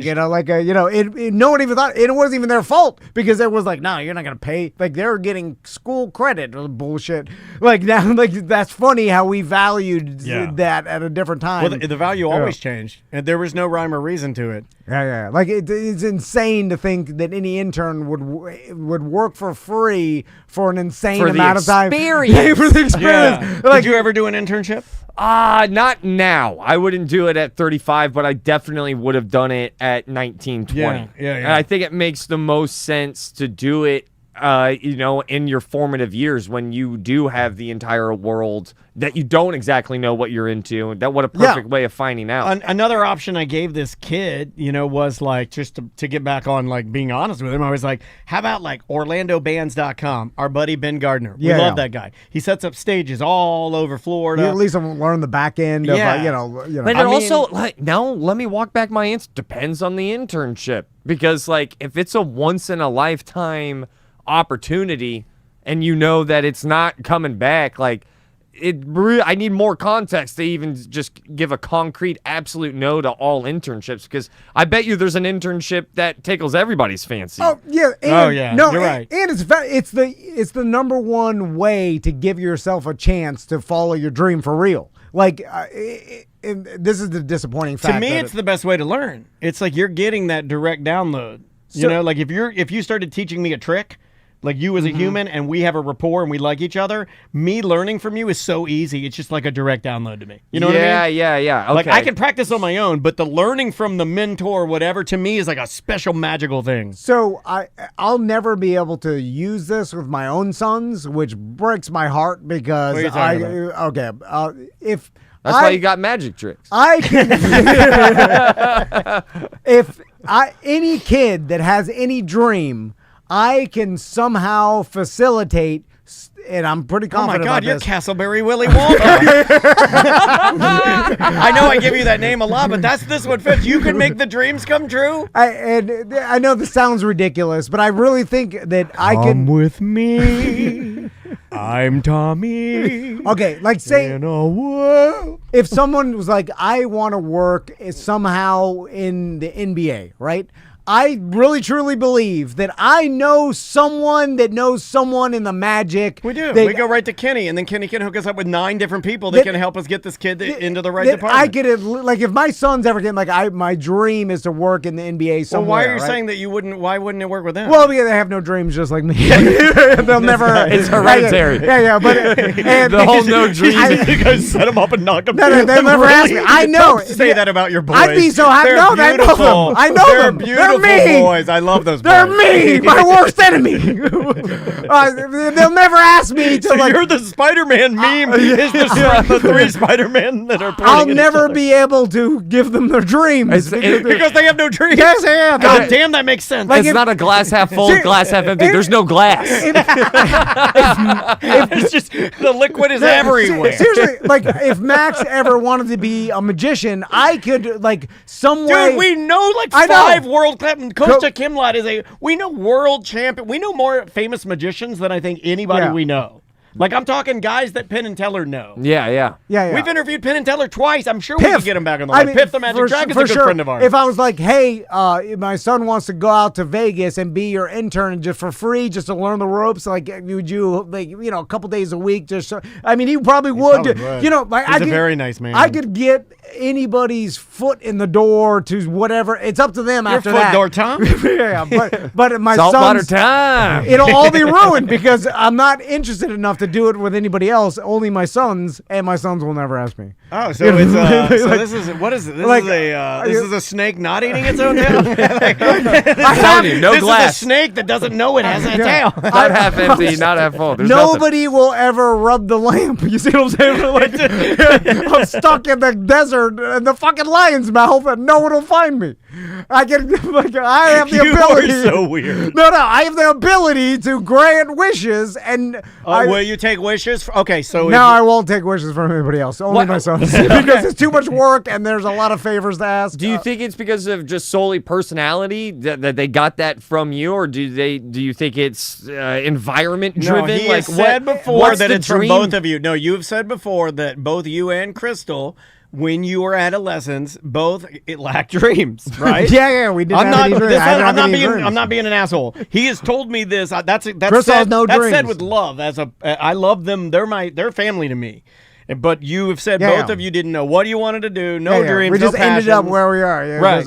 And but that didn't dictate your mood though. As a kid, were you happy or sad Yeah, because yeah, of the no, anti-dream? I didn't even know. They forced me to declare a business major Like or a whatever. major, yeah. And I remember the last day, and they were like, "You have to, or we're gonna boot you out of college or whatever." Yep. So I remember going there, and then I was like, they make you declare. And then I looked at the paper, and I was like, "What do I want to do?" And then like, "Oh, business." That's Tommy. That's your son. You just went with business? I couldn't even spell it. It's a So I good thing because you do business I now. put BUS dot. Because I couldn't say it. I want to drive a bus. You wrote bus. Yeah, because I was like, business, a B, bus. That's how stupid I am. And then One day, They'll get it. one day, this bus driver's gonna make every kid's dream come true. and then I listened to Daniel. I was like, this guy's funny. And I called up and I was like, I want to be an intern. I want to be your intern. I can. And I didn't even really want to be in radio.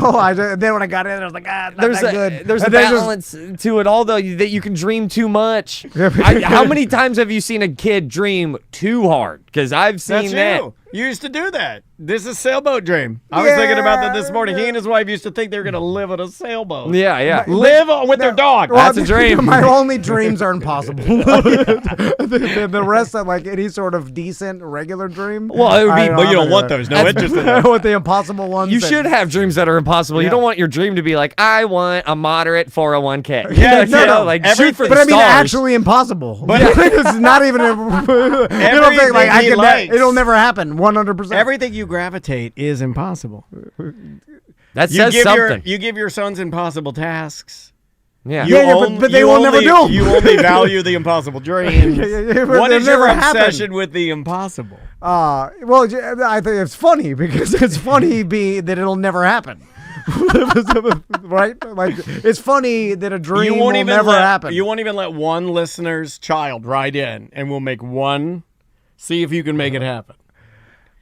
Is I think you should. Some of them are. I mean, 'Cause it's a okay, lot. It's a this huge. I'll never ask Piff. This is what I'll say. This Except is what for I'll my s- sons. Let me say this for Ross because he's here as a Yeah. newer, person that comes in and does the Friday Free Show. The reason I'm saying this is because there are some people, and again, this is not from me. This is from the chat room and YouTube and Twitch. Allegedly. They feel like you should be tested because it's anybody can come on a podcast and say I can make any child's dream come true. Castleberry Willy Wonka. They want to get their foot in the door. Like any good village. If an alien landed, you would want a demonstration of power. It's time to walk well, that just- dog. It's time to grant a wish. Yeah, I Have, think just have the chat room tell me a dream, and then I'll explain how I would. Okay, that's fair. Get their foot in the door. first dream in there that's a legitimate dream. I will give that the time, and we'll real time. Because I think I've made enough contacts in Central Florida, and I've had to save them in my phone. Hundreds and hundreds of his people. phone is pretty. It's a good phone. The Orlando Historical Society, the Orlando History Center, should put your contacts in. He has some really, really odd, weird ones in there. Like any business you need like weird business. You got Carrot Top? Oh, I got Carrot Top. You got Carrot Top? Yeah, I got Carrot Top. Yeah, wait, I don't. see, I don't got Carrot. there's certain. I don't have his number, but I could What are probably we Get doing to here? it though. But if you wanted to work, it's something adjacent. It's not you. There's no guarantee, but I could get you a foot in the door in the industry by asking a favor to someone that I know or have some sort of contact with. I'm pretty. Let me give you sure. an easy one then. Maisie Ballet, Orlando.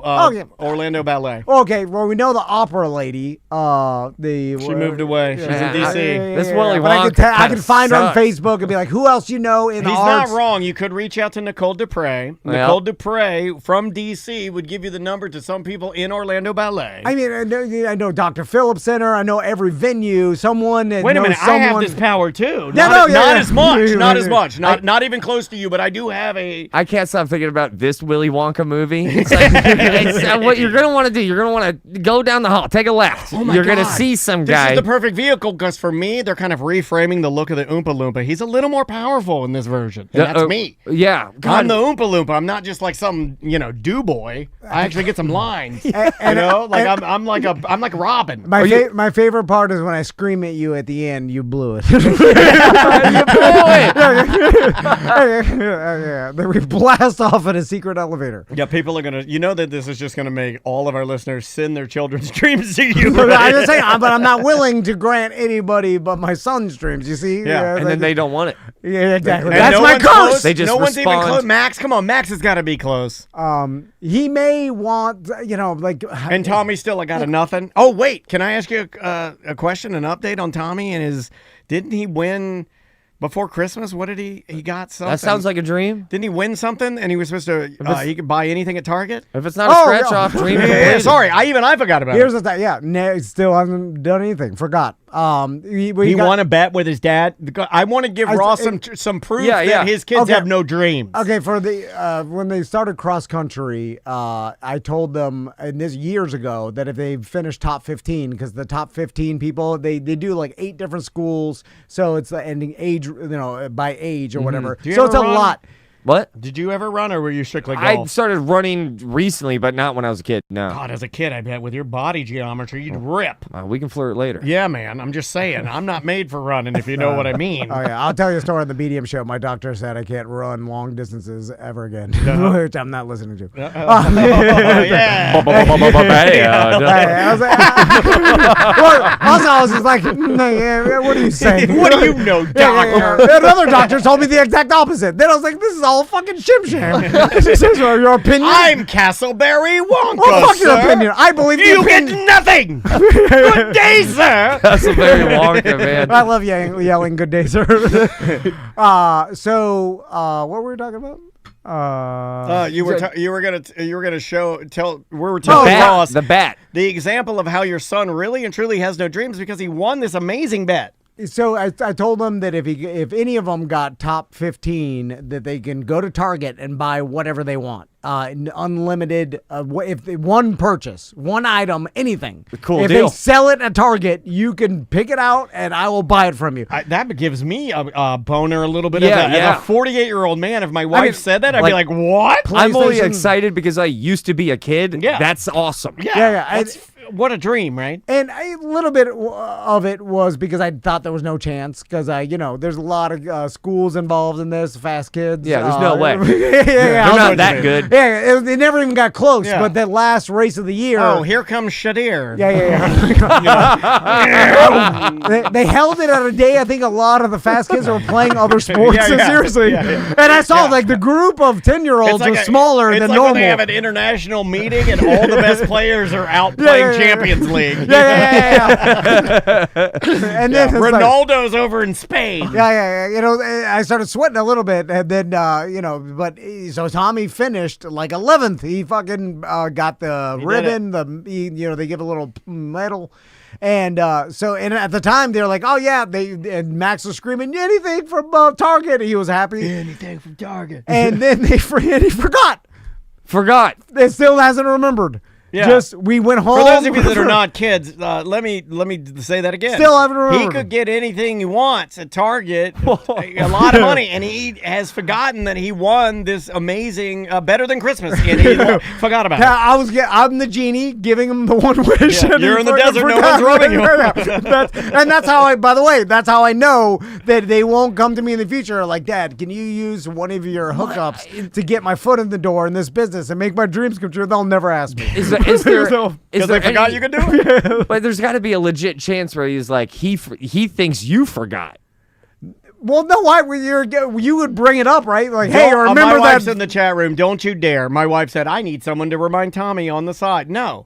Don't you dare. I will divorce you if you do that. Yeah. I will body slam you if you tell my son, remind him, because he's going to fucking buy a PlayStation 4 or whatever. The greatest thing that could ever happen in our show's history is my wife tells Tommy, and you body slam my wife. I would be jacking off so hard. I'd be like, this is the greatest day. This is the greatest show we've ever done. That's a great free Friday. Yeah, man. So, Ross, you went to do the new theme park. Epic Universe. I have been to Epic Universe. I have been there 3 times. What? You went 3 times? I have been 3 times.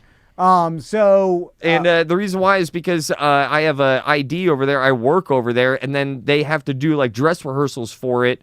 To get the park up on its feet, finding out. So they use employees and media and stuff. And yeah. So in the beginning, it was just employees, and then it was employees and family, and then now media's up, and now everybody can talk about it, and everybody can post photos of the best theme park that Orlando has now. I think it's better than every other theme park. I think it's better than every other theme park. Yeah, I don't even know how really close it is.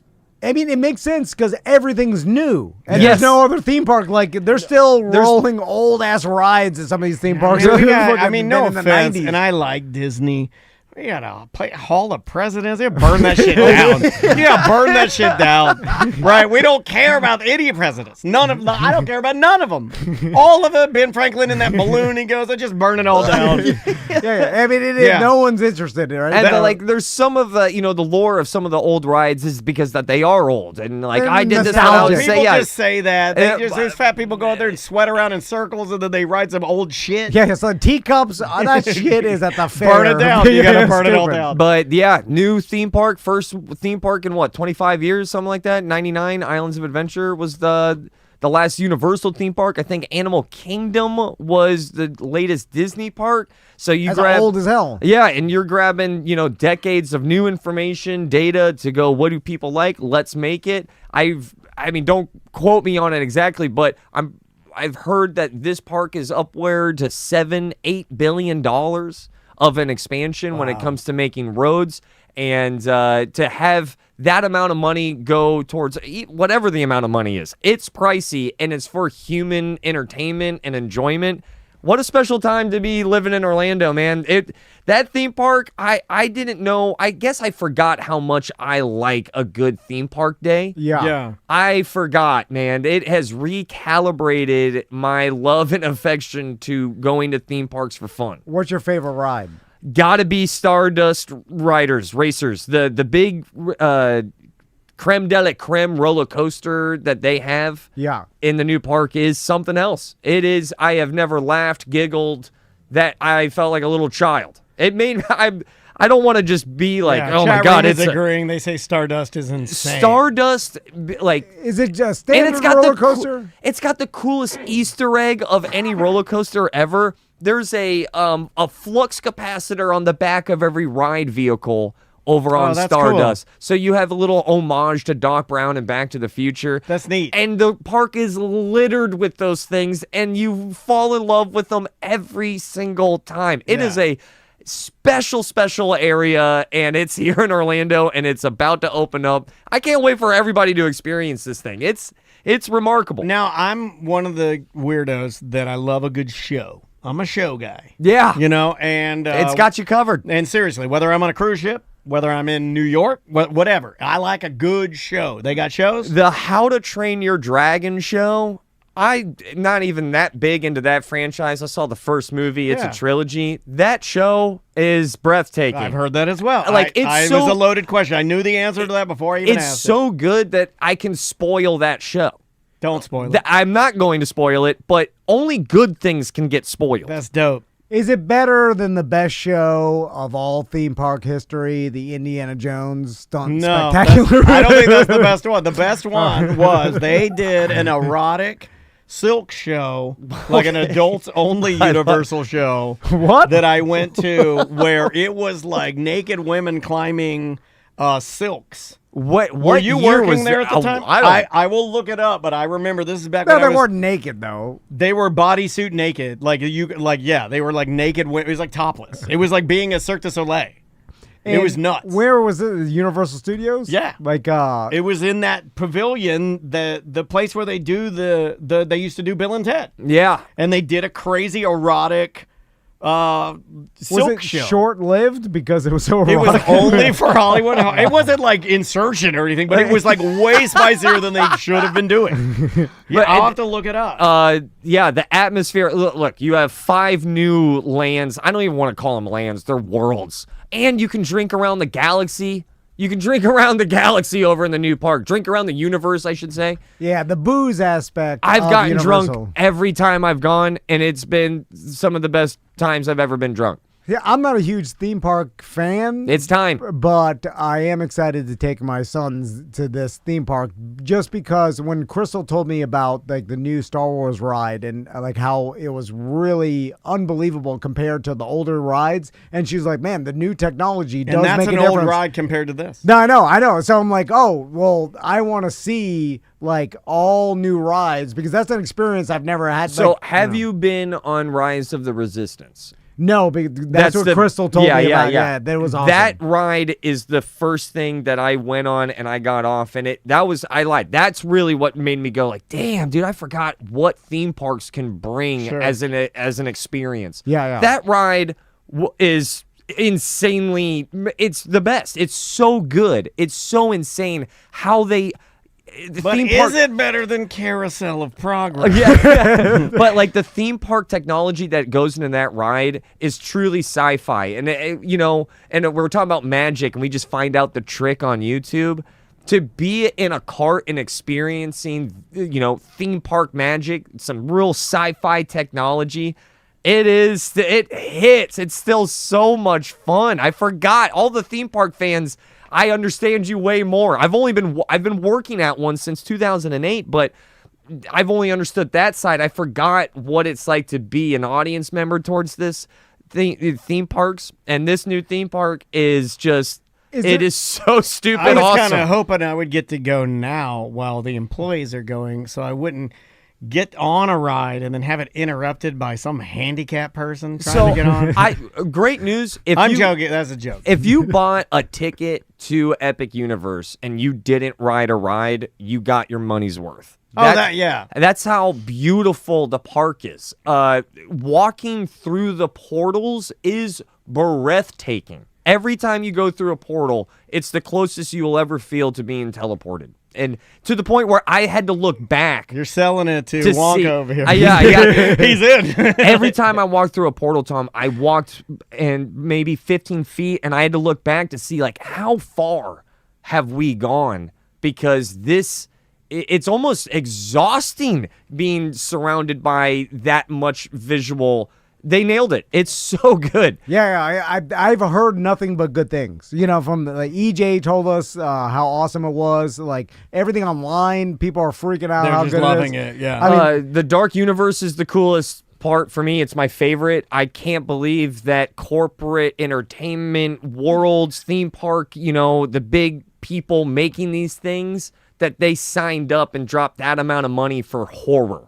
Right. 365 days a week, celebrating the history of Universal's monster background, and it is just so awesome. If you're into like dragons and gothic, and you've seen like a drunk paladin and like a priest who is having gay thoughts, like like the really dark gothic Black Plague France. That's like what Dark Universe feels to me, and I just can't believe it exists. That's cool. It is breathtaking. Yeah, their scenery is, to me, unmatched, too. Like, after I saw what they did years ago with Harry Potter, I was like, this is different. I mean, how long this is wild. Yeah. Is it going to be packed for? I mean, with this much hype, it's going to be insane. And people are bigger than ever. Like, so. I mean, this thing is going to be. I'm not trying to be rude, but I'm just saying we really are. 2-hour waits on every ride, right? For probably 2 years or something. It's going to be crazy. That's why you got to get the hookup. You got to get somebody to make your dream come true. You got to. You got to find your Wonka. Yeah, I can find him in my phone. But there's this, right in front of me. Well, wait a minute. If you make your own dream come true, I think you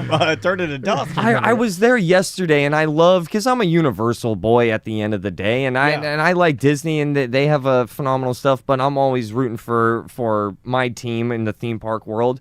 And I love whenever there are objective examples of what Universal does that Disney can't do, whether it be the horror makeup show or these roller coasters that I don't think Disney even comes close to the intensity of anything like the Hulk does, right? Right. Yeah. So that's what I'm looking for. When you go to Dark Universe, there's a well right there in the center, and it's kind of spooky, and it's got spikes on it. And I was talking to my friend. I go, what's up with the well? What's the story behind the well? And they go, that's where they pour blood for the vampires below. And it just made me go like, oh, that's something that only this place can do. Yeah, Disney's not going to do anything that dark. And it's so awesome. And it's not even like adult. It's just the imagery is just not something they would ever even walk down that path. When you walk into Dark Universe, there are 2 corpses strapped to a lamppost above you to your right. Oh, interesting. That's how my bedroom is. Yeah. And part of the theming, then everywhere you look, you're transported. I'm so excited that they did this. I can't wait to take my sons. I'm in. So real quick, I want to before we drive a go. Mario Kart. I want to dress like Toad and then have people think I'm Toad. Dude, I was so drunk on Mario Kart, and I felt so safe because I was like, I can't. This is no DUI here. This is sick. Yeah, I'm good. Yeah, 100%. it was really comfortable. I got a question for you guys. So on Facebook, I saw Tony Palmiotti, our cruise guy we've worked with for over a decade, He and Deb are helping the killing show, Ahoy Cruises. So I saw him with Dan Marino. And then I swiped, and then there's Mark Duper. And I'm like, what the hell? Old Mark Duper. Like, those are my childhood sports those are heroes. the real Dolphins, man. Marino and Duper? Yeah. And I listened to that show. And I'm like, what the hell is Tony with Marino and Duper? and then I text him. I'm like, where the hell were you at with Dan Marino?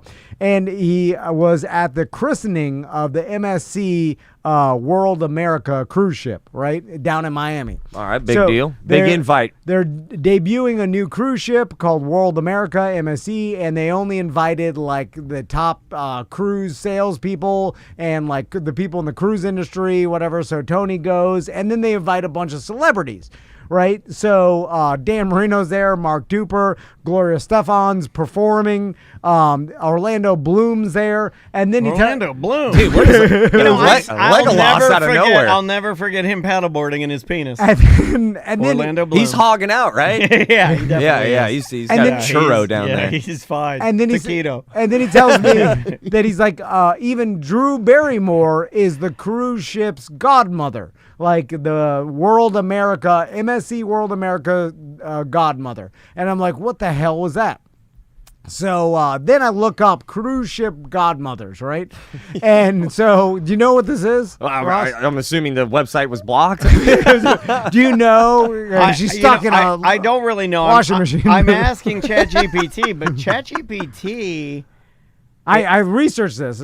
Yeah, no, I figured you did, but ChatGPT is there's a little bit of controversy. They're claiming that Drew Barrymore has done it once before. Oh, there only can be one godmother? I don't know. I'll do more research while you're explaining it. So, you know the person that swings or breaks the champagne over the cruise ship, whatever? Now, easy to grin when your ship comes in and you've got the stock market beats. But the man who's worthwhile is the man who can smile when his pants are too tight in the seats.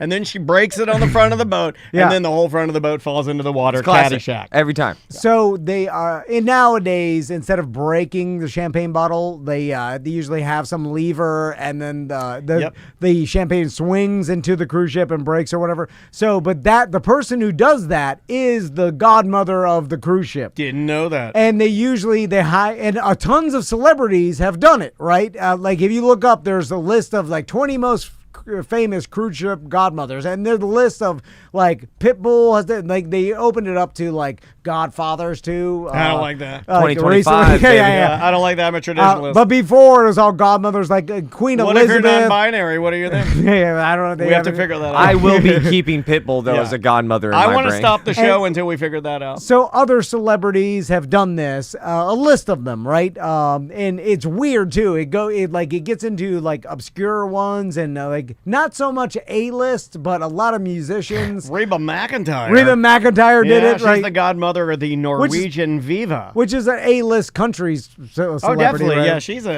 heralded in country. She's ripping. Not so many movie stars. Anyway, so I'm looking at this like weird. So then I start thinking. Whoopi Goldberg. So I was like, I wonder what they get paid. Right? So because the MSC, they got money. They're $1 billion shipping corporation that started a cruise line. Yeah, they just started this line. Yeah, but it literally billion and gigantic $100 billion corporation. So what's the gig to, how much does it pay to break champagne on the ship? Or to swing it. But it's to offer your likeness, right? You are becoming a ambassador. So you're inviting Drew Barrymore. Like this is a big event of when the christening of this giant cruise ship is a big event. So I was like, well, you have to pay Drew Barrymore to come out and do this, right? And now who knows behind the scenes what the truth is, but the internet told me they do not get paid That's to what come out there. ChatGPT just said. Yeah. ChatGPT said they get a free cruise. And I'd be like, well, fuck that shit. Yeah. And they say Because I've been on cruises. You get a title. No offense, but also you're a millionaire. Like, are you Drew Barrymore like taking her day to go out and be a cruise ship godmother for MSC for a free cruise, right? Like, but apparently, based on the internet and AI, that's the same thing that I saw in my research. Like, they do this for basically a free cruise and to say they're the godmother. Like, this is it's honor. If you're a ship, who do you want? If you're a ship, who do you want doing the champagne? Oh, Well, Drew Barrymore's a big. I want Ye doing that. Because it's going to get the most Kanye attention. West Look, I'm just speaking. dressed in a black Yeah, Klansman yeah. outfit. I'm not saying. Look, I'm not a fan. I used to be. I love his music. He banged one of the Olsen He twins. did. He banged one of the Olsen twins. Really? Oh, yeah, he that's what he said- claims. That's what he claims. He also claims I that don't think his that's wealth makes his dick 4 inches bigger, and I'm like, I wish mine did. So That gives him 15 I inches. He think the claims. wealth makes it a little cold. But Kanye, I would want Kanye because imagine and the whole ship is black, by the way. My whole ship is jet. It's a matte. sailboat It's too, matte so black. it's got Oh, it's a sailboat. It's a black You're an sailboat. idea man. I'm cutting you in. That's 20% right There there it for is, you dude. because you're an idea man. So do you think they actually do it for free or for a free cruise? It's hard for me to believe the that. only Like, other thing that is ChatGPT adds is that they Pitbull- roll it into commercials. Oh. Like so for Oprah Winfrey, that's the only one that I can find that's She's a quotable. billionaire. Is Oprah? No, for hers it was like they rolled in her getting free cruises and stuff, but it was really just rolled into her like okay, so promoting some of our brand. Or for some instance, shit. like you'll do commercials for us, but then you will be the godmother of this boat, and it rolled into the ad campaign. So she's just doing it for some sort of ad trade. It's no different than Bert Kreischer and Tom Segura going to ABC for Porosos. It's part of the deal. They're doing commercials, they're talking about it, but occasionally you're going to have to step out there and shake some hands. So on the ship, Yeah. but was it Drew Barrymore? Maybe she owns some sort of company, and then they're gonna hey, we'll put the product in She our did jewelry commercials. store. Oh, okay. Apparently Drew's doing commercials for MSC. I say, you God, said yeah. Whoopi. If I was a ship, I wouldn't mind Whoopi just straight breaking a bottle of champagne on me. Yeah, Whoopi Goldberg is one of them. Then there's a lot of weird ones. Well, and stuff. one of the coolest ones is Diana, Prince of Wales. I see right there, Serena Williams. That's gonna hurt. That's gonna Yeah, hurt. she's strong. So, and then the only other thing that I thought about with this whole thing is you meet Dan Marino, right? So my dream. You know, he looks like a dickhead even now. When you look at him, Oh, you're he's like, you're a dickhead, Hey, aren't you? Tony said he was the nicest guy to him. But Tony also said he stood there for hours. yeah. And I would They be a must have paid dickhead him. after I stood there for hours, but apparently he was like so nice. So one of my dreams has always been that I meet some sort of quarterback. I'm guessing he's retired, even still playing in the NFL. You had this dream, by the way, if And- you can harness your memories. And I thought that it was close to happening back in the Predators days, because every once in a while a Tim Tebow would show up. That's to what do I'm something. thinking. That's exactly what I'm talking about. And then we said he threw me a pass on the field, but it wasn't him. Yeah. Oh man, have you ever said that? I don't know. I don't think you've ever said that. Yeah. I was not going to say that. I'm being better about. I usually yell people's He was names. there, I but- dox people on the show all the time. I No. just yell people's names, and Tom's like, "Stop doing that." No, I'll tell you all the And I fake was shit. gonna say, I wasn't gonna say that the Tim Tebow thing was fake, but yeah, he never threw that pass. But it was someone else. It was one of Bush's goons from the. Yeah. It was a goon. It was a goon. But but my dream has always been that I'd meet one of these retired NFL players, and somehow there would be a ball around, Yeah. and he'd fucking throw me a You pass. just toss some pigskin with a big dog. Not even just one pass, because every once Are in you a while. gonna run a route? Well, either Yeah. that or What are you running? Yeah, draw your. Are you gonna run a Shadir route? His is terrible. Are That you was going a fly or Yeah, flat? yeah, was an easy button hook. Just run 15-yard out. Anyways, but and I thought that how awesome would it be for some fucking even I don't care. It could be Chat room's asking if this counts as a dream. I think it does. Well, it never happened. Show me dream. 100% a Yeah, dream. thank I you. was Show thinking me that. Yeah, but my dream. dreams can never. It will never happen. Yeah, our guest says it's a dream. I trust. But that every guy. once in a while, a Tom Brady will throw a football in fucking Mardi Gras to some drunk, And you want to be that guy. or he'll be on So a let's yacht. try to make this happen. Let's use your phone technique and No, make this this happen. can never happen. Let's You gotta Wonka the Wonka, dude. Dude, Wonka the Wonka. You gotta Wonka. You gotta Wonka yourself. No, you gotta Wonka until there's Wonka all over the wall. It can never happen. But I did. Let me ask you this: Wonk these walls. In any other sports scenario, is there anything close to the quarterback throwing you a pass? Because I thought of any other. Okay, I thought I had one, but I disqualified I don't think myself. You there's- want to hear mine? I disqualified myself. I was gonna go. Oh, when players swap jerseys, not the same.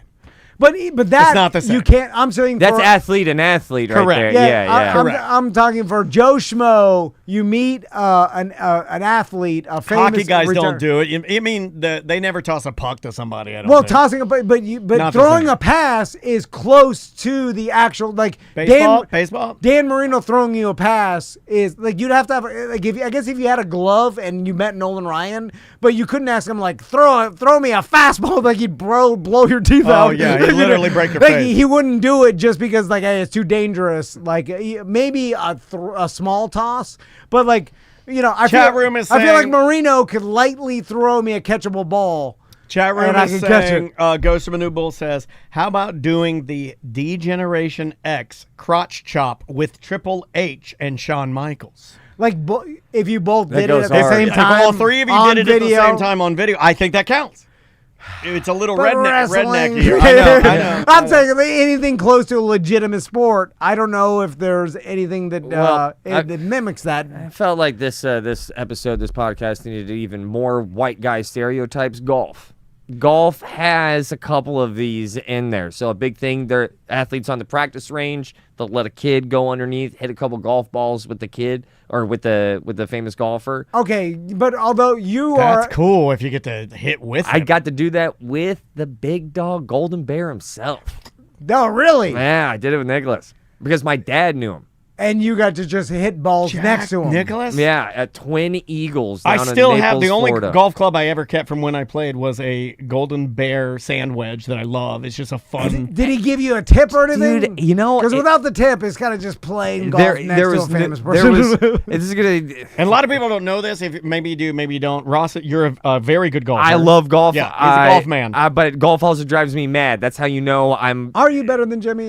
No, I think Jim's got me by a hair. I think we've played 5 times. I think I've gotten him twice, and he's got me 3. Would you play as our champion, and then we'll bully Jim? Yes. Yeah. Right? Just like Game of Thrones. I think. Give it a couple of years. But Jim and He's I. getting up there. Yeah, but Jim is very good at golf. He can. Nah, I man, know, he yeah. hits it a mile. He hits it further There's a than lot I do. of anger and racism. in there. There's just so much hate You in the know? heart. Yeah, and yeah. that just You should gets see how it. far Kanye drives the Yeah. golf ball. It's hard. If you go Jews, he's Always So downwind. what was that experience like? So this was weird. The reason why he put me underneath the ropes, and this is a golf-ism too, like practice rounds, the athletes can have a kid hit a golf shot for him, like on the putting green and stuff. But the reason why it all happened was because he was signing autographs. I walked up to him, and I knew he knew my dad.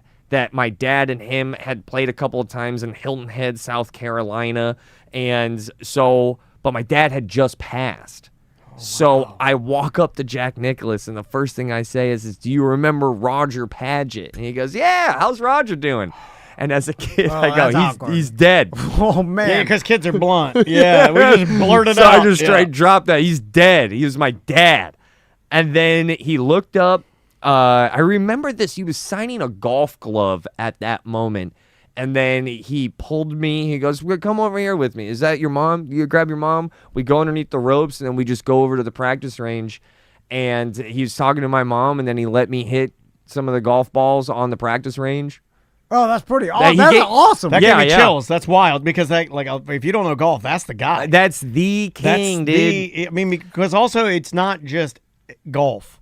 It's the way that he treated people, other humans, staff, people that worked with him, people that worked for him, charitable aspects. The coolest thing that I have in my house is a signed painting. It's a print of a painting, but because my father was the first head pro for a very prestigious golf course in Hilton Head, Harbortown. He was the first head pro of Harbortown. And he was also the first recipient of an Arnold Palmer scholarship for Wake Forest. So he got a full ride for Wake Forest for golf. But him and Arnold Palmer, because of that connection, they started hanging out. And I have a signed painting from Arnold to Roger. So you got both? You got both the big dogs. He finished, I think like the highest finish he ever had was like 8th, or he had a top 10, and then he blew it on a bunch of downers. So that was, we took a lot of zigs and zags there, but that's the coolest. That's a beautiful story. That's like dude. the coolest golf or probably best athlete interaction I had. And I was really good friends with the Nuggets head coach, and we got hooked up there for a little bit. The only one I have that's anywhere close to that, I've said it, I'll say it quickly, is when Jeff Turner, my dad knew Jeff Turner from the Magic, and he got us those courtside seats, and we got to go down on the court, and I got to shoot like on the hoop. No, and really? And he met us down there, and he talked to us, and you can still hear Jeff calling the games now. And like when I watch the games now and see Jeff Turner, it's wild. Like that is a memory. That's why I don't want you to give yourself so much shit about these adventures you take your boys on. They will. I think they will remember them, dude. Because I remember that moment. I'm just going to get sad. I remember standing on the old Magic court, that parquet floor that everybody knows the way it looks, and with Jeff Turner, and like it was wild, man. So that's a memory I'll cherish forever. I've come to grips with this as a new dad, my new dad pants on. Like all the hard work, all the fun stuff, like all those adventures, I don't think you're gonna get the reward for those, the fruits of those labors until they can themselves appreciate it as an adult and go, man. I remember when I was 8 and Dad would always take these out. I don't think that thought happens at 15. I don't even think that thought happens really at 20, probably around like 25, 30. It happens after I die. Exactly. That's meaningless. That's not what he think- wants. I He want wants it the now. credit now. Anybody that's been following the show knows Tom has a credit problem. And I'm not talking credit cards. He wants credit. And you just showed me the only way I'm going to make my son's dreams come true is I have to die. You've settled it, Ross. And the only way that anybody's going to give my son's favors that they're like, oh, I feel bad as dad. You guys are in the you got definitely a lot of years of parenthood on me. Is that a good like I'm thinking like, wow, if I'm looking for a thank you for the next 15 years for my son, yeah, that's not. No, it's never coming. Yeah, it's never coming. But once they get a little bit older and they understand, they go out, independence and. Right, that I know I had that moment. That's the only reason why I think it exists. That's a great story, dude. That Holy smokes. I had that moment with my mom that when I finally got older and then I was able to appreciate all the golf tournaments that she took me to. That's her time. That's her dollar. Yeah. Like I think once you get a job and once life beats you down, then you can fully say thank you to your parents. I just thought of one that is the all-time best experience for a kid. And that it can't be matched by any other celebrity. Okay. And it's the old, hey, you there? You know how to play guitar? Come up and play the this Green next song. Day. That's the Green Day. That's called the Green Day. That's the best. That's because no other experience. You can catch a pass from Dan Marino. He's drunk. He's fucking. Yeah, but we grabbing never some see girl's the bad ass. ones. But We never. I want to see the ones like, hey, do you know how to play guitar? Come on up here. Yay! And then the kid fucking sucks. Well, It's just Guitar Hero. and then I want everyone to be like, fuck, boo! Fuck you! To take the magic away, all it's pre-planned. That kid, like the manager chose that kid weeks ago. He won some contest. Like he had a video proof that he could play every song. It's not just random. But it is a good one. It is a good one. But for that kid to play in the fucking Foo Fighters, like lots of bands have done it, and for you to play one song with fucking Dave Grohl, like that's pretty amazing. My Like, dream, nothing though, beats is to that be shit. standing there with my arms crossed going, this is fake! This is fucking fake! Yeah, they contacted me 3 weeks ago. I signed a waiver. He's not really sick. Turn your back to it like that fat guy, just give the thumbs down. Like that meme. All right, let's get out of here. Yeah. Ross, Weekend time. Good Sauce with Ross and It's Joel. Download the podcast if you want to advertise. Advertise. Yeah, be a part of because- it. Hey, Support it with your money. Support it. Maybe you have a company. Maybe you have a business that would be a great fit. Mortgage guy Don got on Yep. board, not with just our beautiful, awesome podcast, Good Sauce with Ross and Joel, but he's also sponsoring our Fringe show. Same thing with Mo killer. DeWitt. Mo DeWitt is sponsoring our Fringe show. Awesome. So locals support locals. That's the best thing that I think we can do. And I'll do my part and do my best to support other locals. There you Yeah. go. By tipping more than $5. Yeah. We do the percentages here. And my wife told me it's 25% now, but that's a whole different conversation. Next month. Most of them aren't even from here. How local are they? Kissimmee counts, Tom. Kissimmee counts. My God, Wonka has an evil tone. He's an evil Wonka. Is there anything else? We did it, Oompa Loompa slaves. Are they Who do you free to think leave? built the goddamn pyramids? I think they were there. They wanted to be there. That's what they tell themselves. Mo DeWitt, we're going to be out there. Just call Mo Bowling Tournament. Yeah. I will be there as well tomorrow. Yep. I think it's all. You can't just show up. All the tickets are. Maybe you could contact Mo or no, you can't. But I think it's all. Nothing can be done. We're gonna have a lot of fun without you. I shouldn't have even mentioned it. I'm gonna cut this out. We'll see the people that did agree to buy the tickets tomorrow. Those of you that didn't agree, you waited too long. And head out to our BDM appreciation event on April 19th. We have an erotic magic and whip show. Silver Linings Band. We got DJ Sharp and lots of other people except for Vince now because he already came yesterday. Apparently, Tracy is talking to. He's very mad. She just texted that she just talked to. Oh, she goes, "Oh my God, Vince Taylor just messaged me back about." you really did it this time, buddy. All right. So thank you, Ross, and thanks to all mutual. the BDMs and sponsors that support the show.